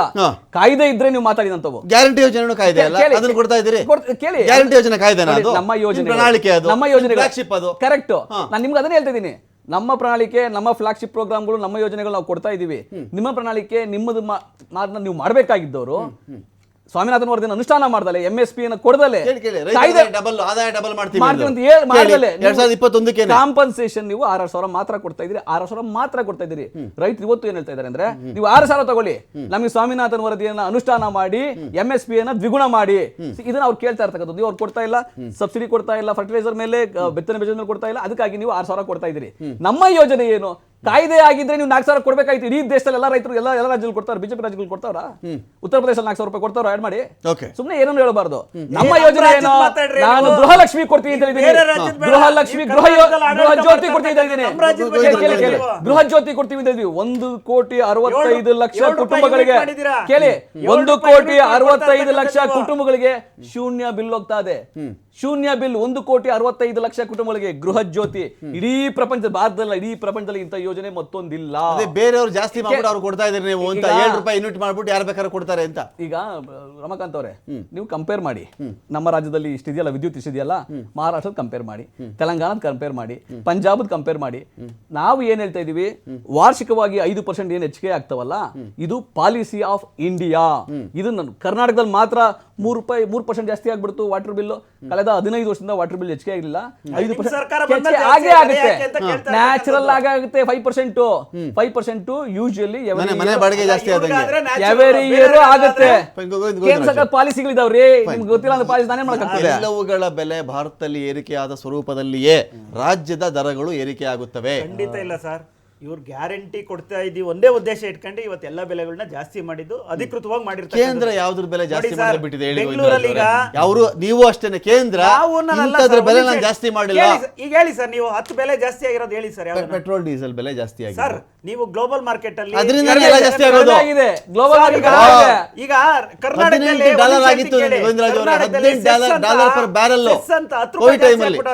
ಈಗ ಬೇರೆ ರಾಜ್ಯಕ್ಕೆ ಹೋದ್ರೆ ನಮ್ಗಿಂತ ತಮಿಳ್ನಾಡು ಹೋದ್ರೆ 10 ರೂಪಾಯಿ ಕಮ್ಮಿ ಸಿಗ್ತಾ ಇಲ್ಲ ಡೀಸೆಲ್ ಪೆಟ್ರೋಲ್. ಇಲ್ಲೇ ಜಾಸ್ತಿ ಹಾಕುದ್ರಾಗಾರೆ. ಸೊ ಇದಕ್ಕೆ ಉತ್ತರ ಕೊಡ್ಬೇಕಲ್ಲ. ಅವ್ರಿಗಿರೋ ಬಾಪ್ಸ್ಗಳೇ ಕಡಿಮೆ, ಇದ್ಬದ್ ಬಾಪ್ತೆಲ್ಲ ನಿಮ್ದೇ ಇದೆ. ಸ್ವಲ್ಪ ಸ್ವಲ್ಪ ಉಳಿದಿದ್ದ ಬಾಪ್ಸ್ಗಳಲ್ಲಿ ನಮ್ದು ಅಂತ ಹೇಳ್ತಾರೆ. ಇದು ನಮ್ಮ ಮೇಕೆದಾಟು ಬಗ್ಗೆ ಹೇಳ್ತಾ ಇದ್ರೆ, ಮೇಕೆದಾಟು ಟ್ರಿಬ್ಯುನಲ್ಗೆ ಅಥಾರಿಟಿಯಿಂದ ಕ್ಲಿಯರ್ ಆಗ್ಬೇಕು ಅನ್ನೋದು ಒಂದೈತೆ. ಈ ಸಮಸ್ಯೆ ಮಾಡ್ತಾ ಇರ್ತಕ್ಕಂಥ ತಮಿಳ್ನಾಡವರು ತಮಿಳ್ನಾಡು ಮತ್ತೆ ಕಾಂಗ್ರೆಸ್ ಇಬ್ರು ಒಕ್ಕೂಟದಲ್ಲಿದ್ದಾರೆ. ಇಬ್ರು ಅವ್ರನ್ನ ಕ್ಲಿಯರೆನ್ಸ್ ಕೊಡಿ ಅಂತ ಮನವಿ ಮಾಡ್ಕೊಳ್ಳಿ. ಟ್ರಿಬಲ್ ಇಂಜಿನ್ ಗೌರ್ಮೆಂಟ್ ಇತ್ತಲ್ಲ, ಅವಾಗ ಯಾಕೆ ತಗೊಳ್ಳಿಲ್ಲ? ಸರ್ ಈಗ ಗೋವಾದಲ್ಲೂ ನೀವೇ, ಕರ್ನಾಟಕದಲ್ಲೂ ನೀವೇ, ಕೇಂದ್ರದಲ್ಲಿ ಮೂರು. ಈಗ ಮಾದಾಯಿ ಯೋಚನೆ ಇದರಲ್ಲಿ ಕೋರ್ಟ್ ಅಲ್ಲಿ ಒಂದು ಪೆಂಡಿಂಗ್ ಇರೋದ್ರಿಂದ ಇದೆ. ಎಲ್ಲದಕ್ಕೂ ನೀವು ಇಲ್ಲ, ಮಾದಾಯಿ ಕ್ಲಿಯರ್ ಆಗಿದೆ. ನೀವು ಇಲ್ಲ ಕೇಳಿಸ್ಕೊಳ್ರಿ ನೋಡಿ, ಮಾದಾಯಿ ಫಾರೆಸ್ಟ್ ಕ್ಲಿಯರೆನ್ಸ್ ಗೆ ಒಂದು ಆಗ್ಬೇಕು, ಯಾಕಂದ್ರೆ ಕೋರ್ಟ್ ಅಲ್ಲಿ ಇರೋದ್ರಿಂದ ಅದು ಕ್ಲಿಯರ್ ಆಗಿಲ್ಲ. ಅದು ಕೋರ್ಟ್ ಗೌರ್ಮೆಂಟ್ ಮಾಡೋದಲ್ಲ ರೀ, ಗೌರ್ಮೆಂಟ್ ಯಾವ ಸಾಧ್ಯ ನೋಡಿ, ಗೌರ್ಮೆಂಟ್ ಸಾಧ್ಯ ಐತಲ್ಲ, ಮಾಡ್ಬಿಡಿ. ಮಾಡ್ತೀವಿ, ಅನುಮತಿ ಕೊಡಿ. ಪ್ರಧಾನಮಂತ್ರಿ ಸಿದ್ದರಾಮಯ್ಯ, ರಾಹುಲ್ ಗಾಂಧಿ ಪ್ರಧಾನಮಂತ್ರಿ, ನರೇಂದ್ರ ಮೋದಿ ಪ್ರಧಾನಮಂತ್ರಿ. ಮೇಕೆದಾಟಿಗೆ ಎಷ್ಟು ಎತ್ತಿಟ್ಟಿದ್ರ ಗೌಡ್ರೆ? ಮೇಕೆದಾಟು ಯೋಜನೆಗೆ ಸರ್ಕಾರ ಎತ್ತಿಟ್ಟಿರೋ ಹಣ ಎಷ್ಟು? ಒಂದ್ ನಿಮಿಷ ಗೋವಿಂದರಾಜ್ ಅವರೇ, ಮೇಕೆದಾಟಿಗೆ ಸರ್ಕಾರ ಎಷ್ಟು ದುಡ್ಡನ್ನ ನಿಧಿಯನ್ನಾಗಿ ಎತ್ತಿಟ್ಟಿದೆ? ಅದನ್ನ ನೋಡಿ, ಮೇಕೆದಾಟಿಗೆ ಸರ್ಕಾರ ಆಲ್ರೆಡಿ ಘೋಷಣೆ ಮಾಡಿದ ಸರ್ಕಾರ. ನಾನು ರಮಾಕಾಂತ್ ಅವ್ರು ನಾನು ಮಾತು ಹೇಳ್ತೀನಿ. 9,000 ಕೋಟಿ ರೂಪಾಯಿ ಇವತ್ತು DPR ಆಗಿರ್ತಕ್ಕಂಥದ್ದು. 9,000 ಕೋಟಿ ರೂಪಾಯಿನೂ ಕೂಡ ಕೇಳ್ಕೊಳಪ್ಪ, ನೀವ್ ಏನು ಕೆಲಸ ಮಾಡಲ್ಲ, ನೀವು ನಾವೇನೋ ಮಾಡ್ತೀವಿ, ನೀವೇನು ಕೆಲಸ ಮಾಡಿಲ್ಲ, ನಾವು ಮಾಡ್ತೀವಿ. 9,000 ಕೋಟಿ ರೂಪಾಯಿ ಕೊಡ್ತೀವಿ. ಕೇಂದ್ರ ಸರ್ಕಾರ ಯಾಕೆ ಅನ್ಯಾಯ ಮಾಡ್ತಾ ಇದೆ? ಯಾಕೆ ಮೋಸ ಮಾಡ್ತಾ ಇದೆ? ಕೇಂದ್ರ ಸರ್ಕಾರ ಯಾಕೆ ಅನ್ಯಾಯ ಮಾಡ್ತಾ ಇದೆ ರಾಜ್ಯಕ್ಕೆ ಕೇಳಿ. ಯಾಕೆ ಅನುಮತಿ ಕೊಡ್ತಾ ಇಲ್ಲ ಅಂತ ಕೇಳಿ. ಕೇಂದ್ರ ಸರ್ಕಾರದ ಹೊಣೆಗಾರಿಕೆ ತಾನೆ. ಕೇಂದ್ರ ಸರ್ಕಾರದ ಹೊಣೆಗಾರಿಕೆ ಇದು. ಪಕ್ಕದ ರಾಜ್ಯಕ್ಕೆ ಅನುಮತಿ ಕೊಡ್ಬೇಕಾ? ಕೇಂದ್ರ ಸರ್ಕಾರ ಅನುಮತಿ ಕೊಡ್ಬೇಕಾ? ಕೇಂದ್ರ ಸರ್ಕಾರದ ಹೊಣೆಗಾರಿಕೆ ಕ್ಲಿಯರ್ ಮಾಡಬೇಕಾದ್ದು, ಗ್ರೀನ್ ಟ್ರಿಬ್ಯುನಲ್ ಕ್ಲಿಯರ್ ಮಾಡಬೇಕಾದ್ದು ಪಕ್ಕದ ರಾಜ್ಯದ ಮೋದಿ ಸರ್ಕಾರ. ಪರಿಸರ ಇಲಾಖೆ ತಮಿಳುನಾಡಲ್ಲಿ ಇದೆಯಾ? ಕೇಂದ್ರ ಸರ್ಕಾರದಲ್ಲಿ ಇದೆಯಾ? ಪರಿಸರ ಇಲಾಖೆ, ಆರ್ಥಿಕ ಇಲಾಖೆ ಕೇಂದ್ರ ಸರ್ಕಾರದಲ್ಲಿ ಇದೆಯಾ? ತಮಿಳುನಾಡಲ್ಲಿ ಇದೆಯಾ? ಯೂನಿಯನ್ ಗವರ್ಮೆಂಟ್ ಕರ್ನಾಟಕದ ತೆರಿಗೆ ಕೇಂದ್ರ ಸರ್ಕಾರ ಗವರ್ಮೆಂಟ್ ಮೋದಿನ ತೆರಿಗೆ ತಗೋತಾ ಇರೋದು ಕರ್ನಾಟಕದಿಂದ, ತಮಿಳುನಾಡು ತಗೋತಾ ಇರೋದು. ಕೇಂದ್ರ ಸರ್ಕಾರ ತಗೋತಾ ಇರೋ ತೆರಿಗೆನ ಕೇಂದ್ರ ಸರ್ಕಾರ ಯೂನಿಯನ್ ಗವರ್ಮೆಂಟ್ ಒಕ್ಕೂಟ ವ್ಯವಸ್ಥೆಯಲ್ಲಿ ಕೇಂದ್ರ ಸರ್ಕಾರ ಜವಾಬ್ದಾರಿ ಇದೆ, ಹೊಣೆಗಾರಿಕೆ ಇದೆ. ನೀವು ಎರಡು ರಾಜ್ಯಗಳನ್ನ ಕರೆಸಿ ಕುಂಡಿಸಿ ಇತ್ಯರ್ಥ ಮಾಡಿ ಸಂಧಾನ ಮಾಡಿ ನೀವು ಅನುಮತಿ ಕೊಡ್ಬೇಕಾದ ನಿಮ್ಮ ಹೊಣೆಗಾರಿಕೆ ಇದೆ. ಪಲಾಯನ ಮಾಡ್ತಿದ್ದೀರಾ, ಓಡೋಗ್ತಾ ಇದ್ದೀರಾ, ಹೇಡಿಗಳ ತರ ಬಿಹೇವ್ ಮಾಡ್ತಾ ಇದ್ದೀರಾ. ಆಡಳಿತ ಮಾಡಿದ್ಕೆ ಈ ಪರಿಸ್ಥಿತಿಗಳು ಆ ಟೈಮ್ಗೆ ಸರಿಯಾಗಿ ಮಾಡ್ಬಿಟ್ಟಿದ್ರೆ ಈ ಸಮಸ್ಯೆಗಳೇ ಬರ್ತಿರಲ್ಲ. ಕಾಂಗ್ರೆಸ್ ಅವರಿಂದಲೇ ದೇಶಕ್ಕೆ ಕಂಟಕ ಬಂದಿದ್ದು. ಬಿಗ್ ಫೈಟ್ ಡಿಸಿಷನ್ ಮತ್ತೆ ಮುಂದುವರಿಸ್ತಾ ಇದ್ದೀನಿ. ದಿನೇಶ್ ಅವರ, ಈಗ ಇವರು ಬ್ರ್ಯಾಂಡ್ ಬೆಂಗಳೂರು ಅಂತ ಇವ್ರು ಕರೀತಾರೆ, ಬ್ಯಾಡ್ ಬೆಂಗಳೂರು ಅಂತ ಬಿಜೆಪಿ ಅವರು ಕರೀತಾ ಇದ್ದಾರೆ. CM ಕುರ್ಚಿ ಕೂಡ ಸಿಗಲ್ಲ, ಬೆಂಗಳೂರು ಗ್ರೇಟರ್ ಕೂಡ ಆಗಲ್ಲ. ಇದು DK ಶಿವಕುಮಾರ್ ಟಾಂಟ್ ಕೊಟ್ಟಿರೋದು ಬಿಜೆಪಿಯವರು ಸರಣಿ ಪೋಸ್ಟ್ಗಳ ಮೂಲಕವಾಗಿ. ಕರಾಳ ದಿನಕ್ಕೆ 1000 ದಿನಗಳ ಸಂಭ್ರಮ ಅಂತ ಕೂಡ ಬಿಜೆಪಿಯವರು ಪೋಸ್ಟ್ ಮಾಡ್ಕೊಂಡಿದ್ದಾರೆ. ಕರಾಳ ದಿನಾಚರಣೆ ಇದು, ಇವರು ಬಂದಾಗಿಂದ ಕರಾಳ ದಿನಗಳು ಶುರುವಾಯಿತು ಅಂತ. ಸರ್, ಇವ್ರು ಬಂದಾಗಲ್ಲ, BJP, JDS, ಕಾಂಗ್ರೆಸ್ ಇವ್ರು 3 ಕರಾಳ ದಿನಗಳೇ ಕೊಟ್ಟಿರೋದು ಇವತ್ತು ನಾಗರಿಕರಿಗೆ. ಒಂದು ಸಿಂಪಲ್ ಎಕ್ಸಾಂಪಲ್ ಕೊಡ್ತೀನಿ. ಇವತ್ತು ಬೆಂಗಳೂರು ಯಾಕೆ ಅಭಿವೃದ್ಧಿಗಳಾಗಿಲ್ಲ, ಹಳ್ಳಿಗಳು ಯಾಕೆ ಅಭಿವೃದ್ಧಿ ಆಗಿಲ್ಲ ಅಂತ. ಇವತ್ತು ZP, TP, GBA ಇವ್ರೇನು BBMP ಎಲೆಕ್ಷನ್ಗಳು ಇದು ಮಾಡದೆ ರಾಜ್ಯಕ್ಕೆ ಇವ್ರೇನು ಹೇಳ್ತಾರಲ್ಲ, ಕೇಂದ್ರದಿಂದ ಕೊಟ್ಟಿಲ್ಲ ಅಂತ, ಸುಮಾರು 19,000 ಕೋಟಿ ಅಮೌಂಟ್ ಬಂದಿಲ್ಲ ಈ ಎಲೆಕ್ಷನ್ ಆಗದೆ. 19,000 ಕೋಟಿನಲ್ಲಿ ರಾಜ್ಯ ಎಷ್ಟು ಅಭಿವೃದ್ಧಿ ಹೊಂದಿತ್ತು, ಹಳ್ಳಿಗಳು ಎಷ್ಟು ಅಭಿವೃದ್ಧಿ ಹೊಂದಿತ್ತು. ಬೆಂಗಳೂರು ಅಲೋನ್ 2,300 ಕೋಟಿ ರೂಪಾಯಿ ಬರಬೇಕಿತ್ತು. ಈ GBA ಎಲೆಕ್ಷನ್ ಆಗದೆ ಇರೋದ್ರಿಂದ 2,300 ಕೋಟಿ ಬಂದಿಲ್ಲ. ಇದರಲ್ಲಿ ಬಿಜೆಪಿ ಅವ್ರ ಪಾಲು ಇದೆ, ಇವರು ನಡೆಸಲಿಲ್ಲ, ಕಾಂಗ್ರೆಸ್ ಅವರು ನಡೆಸಿಲ್ಲ, ಕುಮಾರಸ್ವಾಮಿ ಅವರಿದ್ರು ಅವರು ನಡೆಸಲಿಲ್ಲ. ಅಲ್ಲಿಗೆ JCB ಪಕ್ಷಗಳಿಗೆ ಇದೇನಪ್ಪ 5 ಲಕ್ಷ ದಂಡ ಕಟ್ಟವ್ರು. 5 ಕೋಟಿ ಏನೋ ಹೈಕೋರ್ಟ್ಗೆ ದಂಡ ಕಟ್ಟಿರೋದು ರಾಜ್ಯ ಸರ್ಕಾರ ಎಲೆಕ್ಷನ್ ನಡೆಸ್ತೇ ಇರೋದ್ರಿಂದ. ಅಂದ್ರೆ ಇವರು ಅಸಮರ್ಥರು. ಅಂದ್ರೆ ಜನಪ್ರತಿನಿಧಿಗಳನ್ನ ಸೆಕೆಂಡ್ ಲೈನ್ ಆಫ್ ಲೀಡರ್ಸ್ ಹುಟ್ಟಾಕ್ಬಿಟ್ರೆ ನಾವು ತಿನ್ನೋ ಏನು ಭ್ರಷ್ಟ ಭೋಜನ, ಅದು ಭ್ರಷ್ಟಾನ್ನ ಭೋಜನ ಅಲ್ಲ, ಭ್ರಷ್ಟ ಭೋಜನಕ್ಕೆ ಇನ್ಯಾರು ಬಂದು ಸೇರ್ಕೊಂಡ್ಬಿಡ್ತಾರೋ ಅವ್ರು ಬಂದು ನಮ್ ತಟ್ಟೆಲ್ ಕೈ ಹಾಕ್ತಾರೋ ಅಂದ್ಬಿಟ್ಟು ಇವತ್ತು ಬೆಂಗಳೂರಲ್ಲೇ ನೋಡಿ ಹೈಯೆಸ್ಟ್ MLA-ಗಳಿರೋದು ಬಿಜೆಪಿ ಅವರೇ. ಇವತ್ತು ಇವತ್ತು ಹೈಯೆಸ್ಟ್ MLA-ಗಳಿರೋರು ಬಿಜೆಪಿ ಅವರೇ. ಅವರು ಒಬ್ರು ಮಾತಾಡ್ತಲ್ಲ ಇದು ಎಲೆಕ್ಷನ್ ಮಾಡಿ ಅಂತ. ಯಾಕಂದ್ರೆ ಅವ್ರಿಗೂ ಅದೇ ಈ ಬಿಜೆಪಿ ಕಾಂಗ್ರೆಸ್ ಅವರು ತುಂಬಾ ಅಡ್ವಾನ್ಸ್ ಮ್ಯಾಚ್ ಫಿಕ್ಸಿಂಗ್ ಮಾಡ್ಕೊಂಡು ಇವತ್ತು ರಾಜ್ಯವನ್ನ ಯಾರು ಗೆಲ್ಲಿ ಬಿಡ್ಲಿ, ಕೇಂದ್ರದ ಅನುದಾನ ಆಗ್ಬೇಕು, ಆ ಸಮಯಕ್ಕೆ ಆಗ್ಬೇಕು. ಇವತ್ತು ನಾವು ದೆಹಲಿಲೂ ಮಾಡಿರ್ಲಿಲ್ಲ, ನಾವು ಹೋರಾಟ ಮಾಡೋದು, ಹೈಕೋರ್ಟ್ಗೆ ಹೋಗೋದು, ಸುಪ್ರೀಂ ಕೋರ್ಟ್ಗೆ ಹೋಗೋದು, ಎಲೆಕ್ಷನ್ ಇನ್ ಟೈಮ್ ಅಲ್ಲಿ ಮಾಡುದ್ವಲ್ಲ. ಅದನ್ನ ಮಾಡೋದಕ್ಕೆ ಇವ್ರುಗಳಿಗೆ ಯಾಕೆ ತಾಕತ್ತಿಲ್ಲ ಅಂದ್ರೆ ಈ ಟಾಪ್ ಲೀಡರ್ಸ್ ಇದಾರಲ್ಲ, ಇವರು ರಾಜ್ಯ ಹಿಂದುಳಿದ್ರು ಪರವಾಗಿಲ್ಲ, ನಾವು ಮಾತ್ರ ತಿಂತಾ ಇರ್ಬೇಕು, ನಾವು ಮಾತ್ರ ಅಡ್ಮಿನಿಸ್ಟ್ರೇಷನ್ ಅಲ್ಲಿ ಇರ್ಬೇಕು. ಎಲೆಕ್ಷನ್ಗಳು ಮಾಡಿದ್ದಾಗ ಅವ್ರೇನು ಉದ್ಧಾರ ಮಾಡಿದ್ದು, ಗೆದ್ದಿದ್ದವ್ರೇನು ಉದ್ಧಾರ ಮಾಡ್ಬಿಟ್ಟಿದ್ರು ಅವ್ರದ್ದು ಹೇಳ ಅದಲ್ಲ ಸರ್, ಹೂಳು ಎತ್ತೋದ್ರಲ್ಲಿ 1,000 ಕೋಟಿ ತಿಂದಿದ್ರು ಹೇಳ ನಾನು. ಬರೀ ಹೂಳಲ್ಲಿ ಇವ್ರು ಹೇಳಿದ್ದು ಲೆಕ್ಕಕ್ಕೆ 7 ನಂದಿ ಬೆಟ್ಟದಷ್ಟು ಹೂಳಾಗ್ಬೇಕಾಗಿತ್ತು. 6,000 ಕೋಟಿ ಲೆಕ್ಕ ತೋರಿಸ್ಬಿಟ್ಟು ನಾವ್ ಇವತ್ತು ಅದೇ ಹೇಳ್ತಾ ಇಲ್ಲ, 19,000 ಕೋಟಿ ನಷ್ಟ ಆಗಿರೋದು ಎಲ್ಲಿಗೆ? Okay. ನಮ್ಮ ನಮ್ಮ ಟ್ಯಾಕ್ಸ್ ರಾಜ್ಯಕ್ಕೆ. ದುಡ್ಡು. ಇಲ್ಲದ್ರಿಂದ ವಾಪಸ್ ಹೋಗಿದೆ. ಹಳ್ಳಿಗಳಲ್ಲಿ ಒಂದೊಂದು ಸ್ಮಾಲ್ ಬ್ರಿಡ್ಜ್ಗಳು ಬಿದ್ದೋಗಿದಾವೆ. ಅದನ್ನ ಇವತ್ತಿಗೂ ಒಂದು ಬ್ರಿಡ್ಜ್ ಮಾಡಕ್ಕೆ ಯೋಗ್ಯತೆ ಇಲ್ಲ ಇವ್ರ ಕೈಲಿ. ಬರೀ ಪೈಪ್ಗಳು ಹಾಕೊಂಡು ಅದ್ರ ಮೇಲೆ ಮಣ್ಣು ಹಾಕೊಂಡು ಜನ ಓಡಾಡ್ತಾ ಇದಾರೆ. ಅಲ್ಲಿ ಓಡಾಡೋ ಬಸ್ಗಳು ಯಾವತ್ತು ಬಿದ್ದೋಯ್ತಾವೋ, ಕಾರ್ಗಳು ಯಾವಾಗ ಬಿದ್ದೋಯ್ತಾವೋ, ಆ ಪರಿಸ್ಥಿತಿಲಿ ಓಡಾಡ್ತಾ ಇದ್ದಾರೆ ಇವತ್ತು. ಅಂದ್ರೆ ಒಂದೊಂದು ಸಣ್ಣ ಬ್ರಿಡ್ಜ್ ಎಷ್ಟು ಇವೆಲ್ಲ ಸೆಂಟ್ರಲ್ ಫಂಡ್ ಬರ್ತಿದ್ದು ZP TPಗೆ, ತಾಲೂಕ್ ಪಂಚಾಯತಿ, ಜಿಲ್ಲಾ ಪಂಚಾಯತಿಗೆ, BBMPಗೆ ನೇರ ವರ್ಗಾವಣೆ ಆಯ್ತಿದ್ದ ಹಣಗಳು ಇವತ್ತು ಬಂದಿಲ್ಲ. ಇದಕ್ಕೆಲ್ಲ ಕಾರಣ ಏನು? ಇವತ್ತು ನೋಡಿ, ಇವತ್ತು ಸುಮ್ನೆ ಹೈಕೋರ್ಟ್ ಅಲ್ಲಿ ಕಾಲಹರಣ ಮಾಡ್ತಾ ಇದ್ದಾರೆ. ಇದೇ ಬಿಜೆಪಿ ಅವರೇ ಹಾಕ್ತಾರೆ ಅಪ್ಲಿಕೇಶನ್ಗಳು, ಹಾಕಿದ್ದಾರೆ, ಬಿಜೆಪಿ ಅವರೇ ಹಾಕವ್ರೆ. ಆ ವಾರ್ಡ್ ಅಲ್ಲಿ ಹಂಗ್ ಮಾಡಿದ್ದಾರೆ, ಈ ವಾರ್ಡ್ ಅಲ್ಲಿ ಹಿಂಗ್ ಮಾಡಿದ್ದಾರೆ ಅಂತ. ಇದು ಕಾಲಹರಣ ಮಾಡೋ ವಿಧಾನ ಹೊರತು ಡೆವಲಪ್ಮೆಂಟ್ ಮಾಡೋದು. ಮತ್ತೆ ಬೆಂಗಳೂರು ಹೆಂಗ್ ಡೆವಲಪ್ ಆಗುತ್ತೆ ಸರ್? 2,300 ಕೋಟಿ ಬಂದ್ರೆ ಬೆಂಗಳೂರು ಎಷ್ಟು ಡೆವಲಪ್ ಆಗುತ್ತೆ? 1000 ದಿನಗಳಲ್ಲಿ ಏನಾದರೂ ಆಗಿದೆಯಾ ಆಗಿಲ್ವಾ ದಿನೇಶ್? ಸರ್ ಬೆಂಗಳೂರಲ್ಲಿ ಒಂದು ಆಗಿದೆ, ಗುಂಡಿಗಳಾಗಿದ್ದಾವೆ, ಗುಂಡಿಗೆ ಬಿದ್ದು ಜನ ಸತ್ತಿದ್ದಾರೆ, ಈ ತರದವಾಗಿದ್ದಾವೆ. ಧೂಳು ತುಂಬಿಕೊಂಡಿದೆ. ನಮ್ದು ಏರ್ ಕ್ವಾಲಿಟಿ ಇಂಡೆಕ್ಸ್ 200ಕ್ಕೆ ರೀಚ್ ಆಗಿದೆ. ಕೆರೆಗಳಿಗೆ ಗಲೀಜ್ ನೀರುಗಳು ಬಿಟ್ಟು ಅದಕ್ಕೆ ಹೋರಾಟದವ್ರ ಮೇಲೆ ಅಟ್ರಾಸಿಟಿ ಕೇಸ್ಗಳು ಹಾಕಿದ್ದಾರೆ. ಹೋರಾಟಗಾರರ ಮೇಲೆ ಇವ್ರು MLAಗಳೇ ಹೊಡೆದು ರಕ್ತ ಬರ್ಸಿ ಅಟ್ರಾಸಿಟಿ ಕೇಸ್ ಹಾಕವ್ರೆ. ಅದ್ರ ಮೇಲೆ ಈಗ ನಾನ್ ಬೇಲೇಬಲ್ ವಾರೆಂಟು ಇಶ್ಯೂ ಮಾಡವ್ರೆ.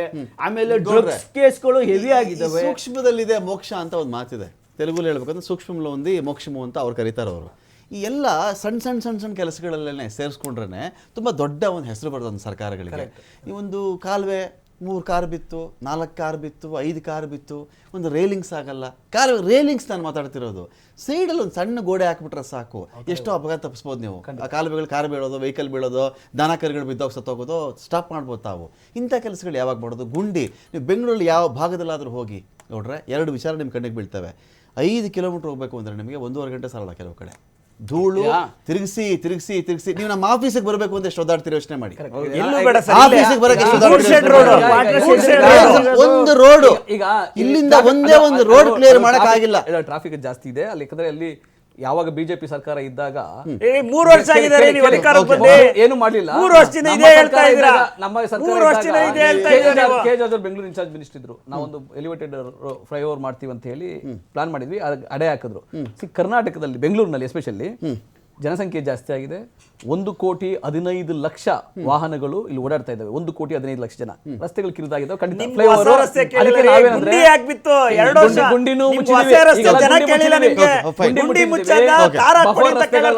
ಮಾಡ್ತಾ ಇದೀವಿ. ನೀವೇ ತಡೆಗೋಡೆಲ್ಲ 800 ಕಿಲೋಮೀಟರ್ ರಾಜಕಾಲುವೆನಲ್ಲಿ ನಾವು ಸುಮಾರು 550 ಕಿಲೋಮೀಟರ್ ರಾಜಕಾಲುವೆ ತಡೆಗೋಡೆ ಕಟ್ಟಲಾಗಿದೆ.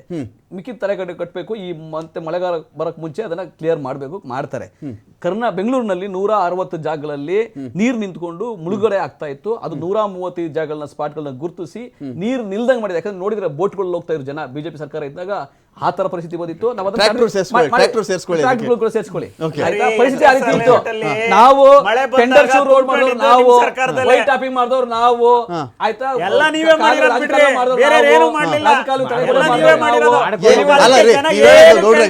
ಅಲ್ಲ ಬಿಜೆಪಿ ಅವ್ರ ಕಂದ್ರೆ ಎತ್ತಿನ ಗಾಡಿಲಿ ಹೋಗ್ತಾ ಇದ್ರು ತರದಲ್ಲಿ ಮಾತಾಡ್ತಾ ಇದ್ರಿ ನೀವು.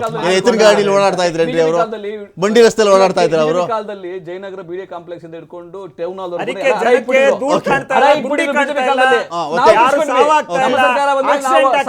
ತೀರಿಸಿ ಎಲ್ಲ ಮಾರ್ಬಿಟ್ಟಿದ್ರು. ನಾವು ಅದನ್ನ ವಾಪಸ್ ಬಿಡಿಸ್ಕೊಂಡಿದೀವಿ.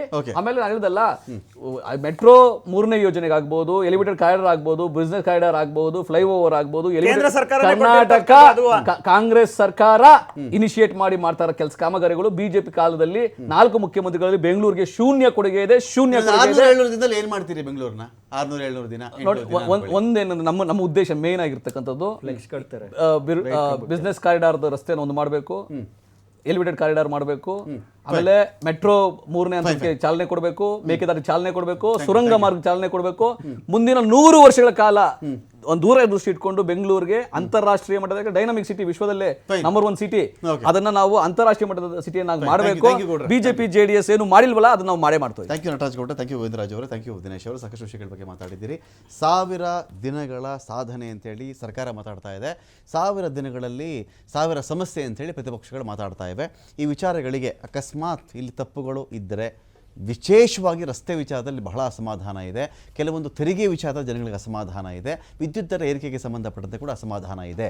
ಇವುಗಳನ್ನು ಕೂಡ ಈ ಬಜೆಟಲ್ಲಿ ಕರೆಕ್ಷನ್ ಮಾಡುವಂತಾಗಲಿ ಅಂತ ಹೇಳ್ತಾ ಡಿಬೇಟ್ ಮುಗಿಸ್ತಾ ಇದ್ದೀನಿ. ನಮಸ್ಕಾರ.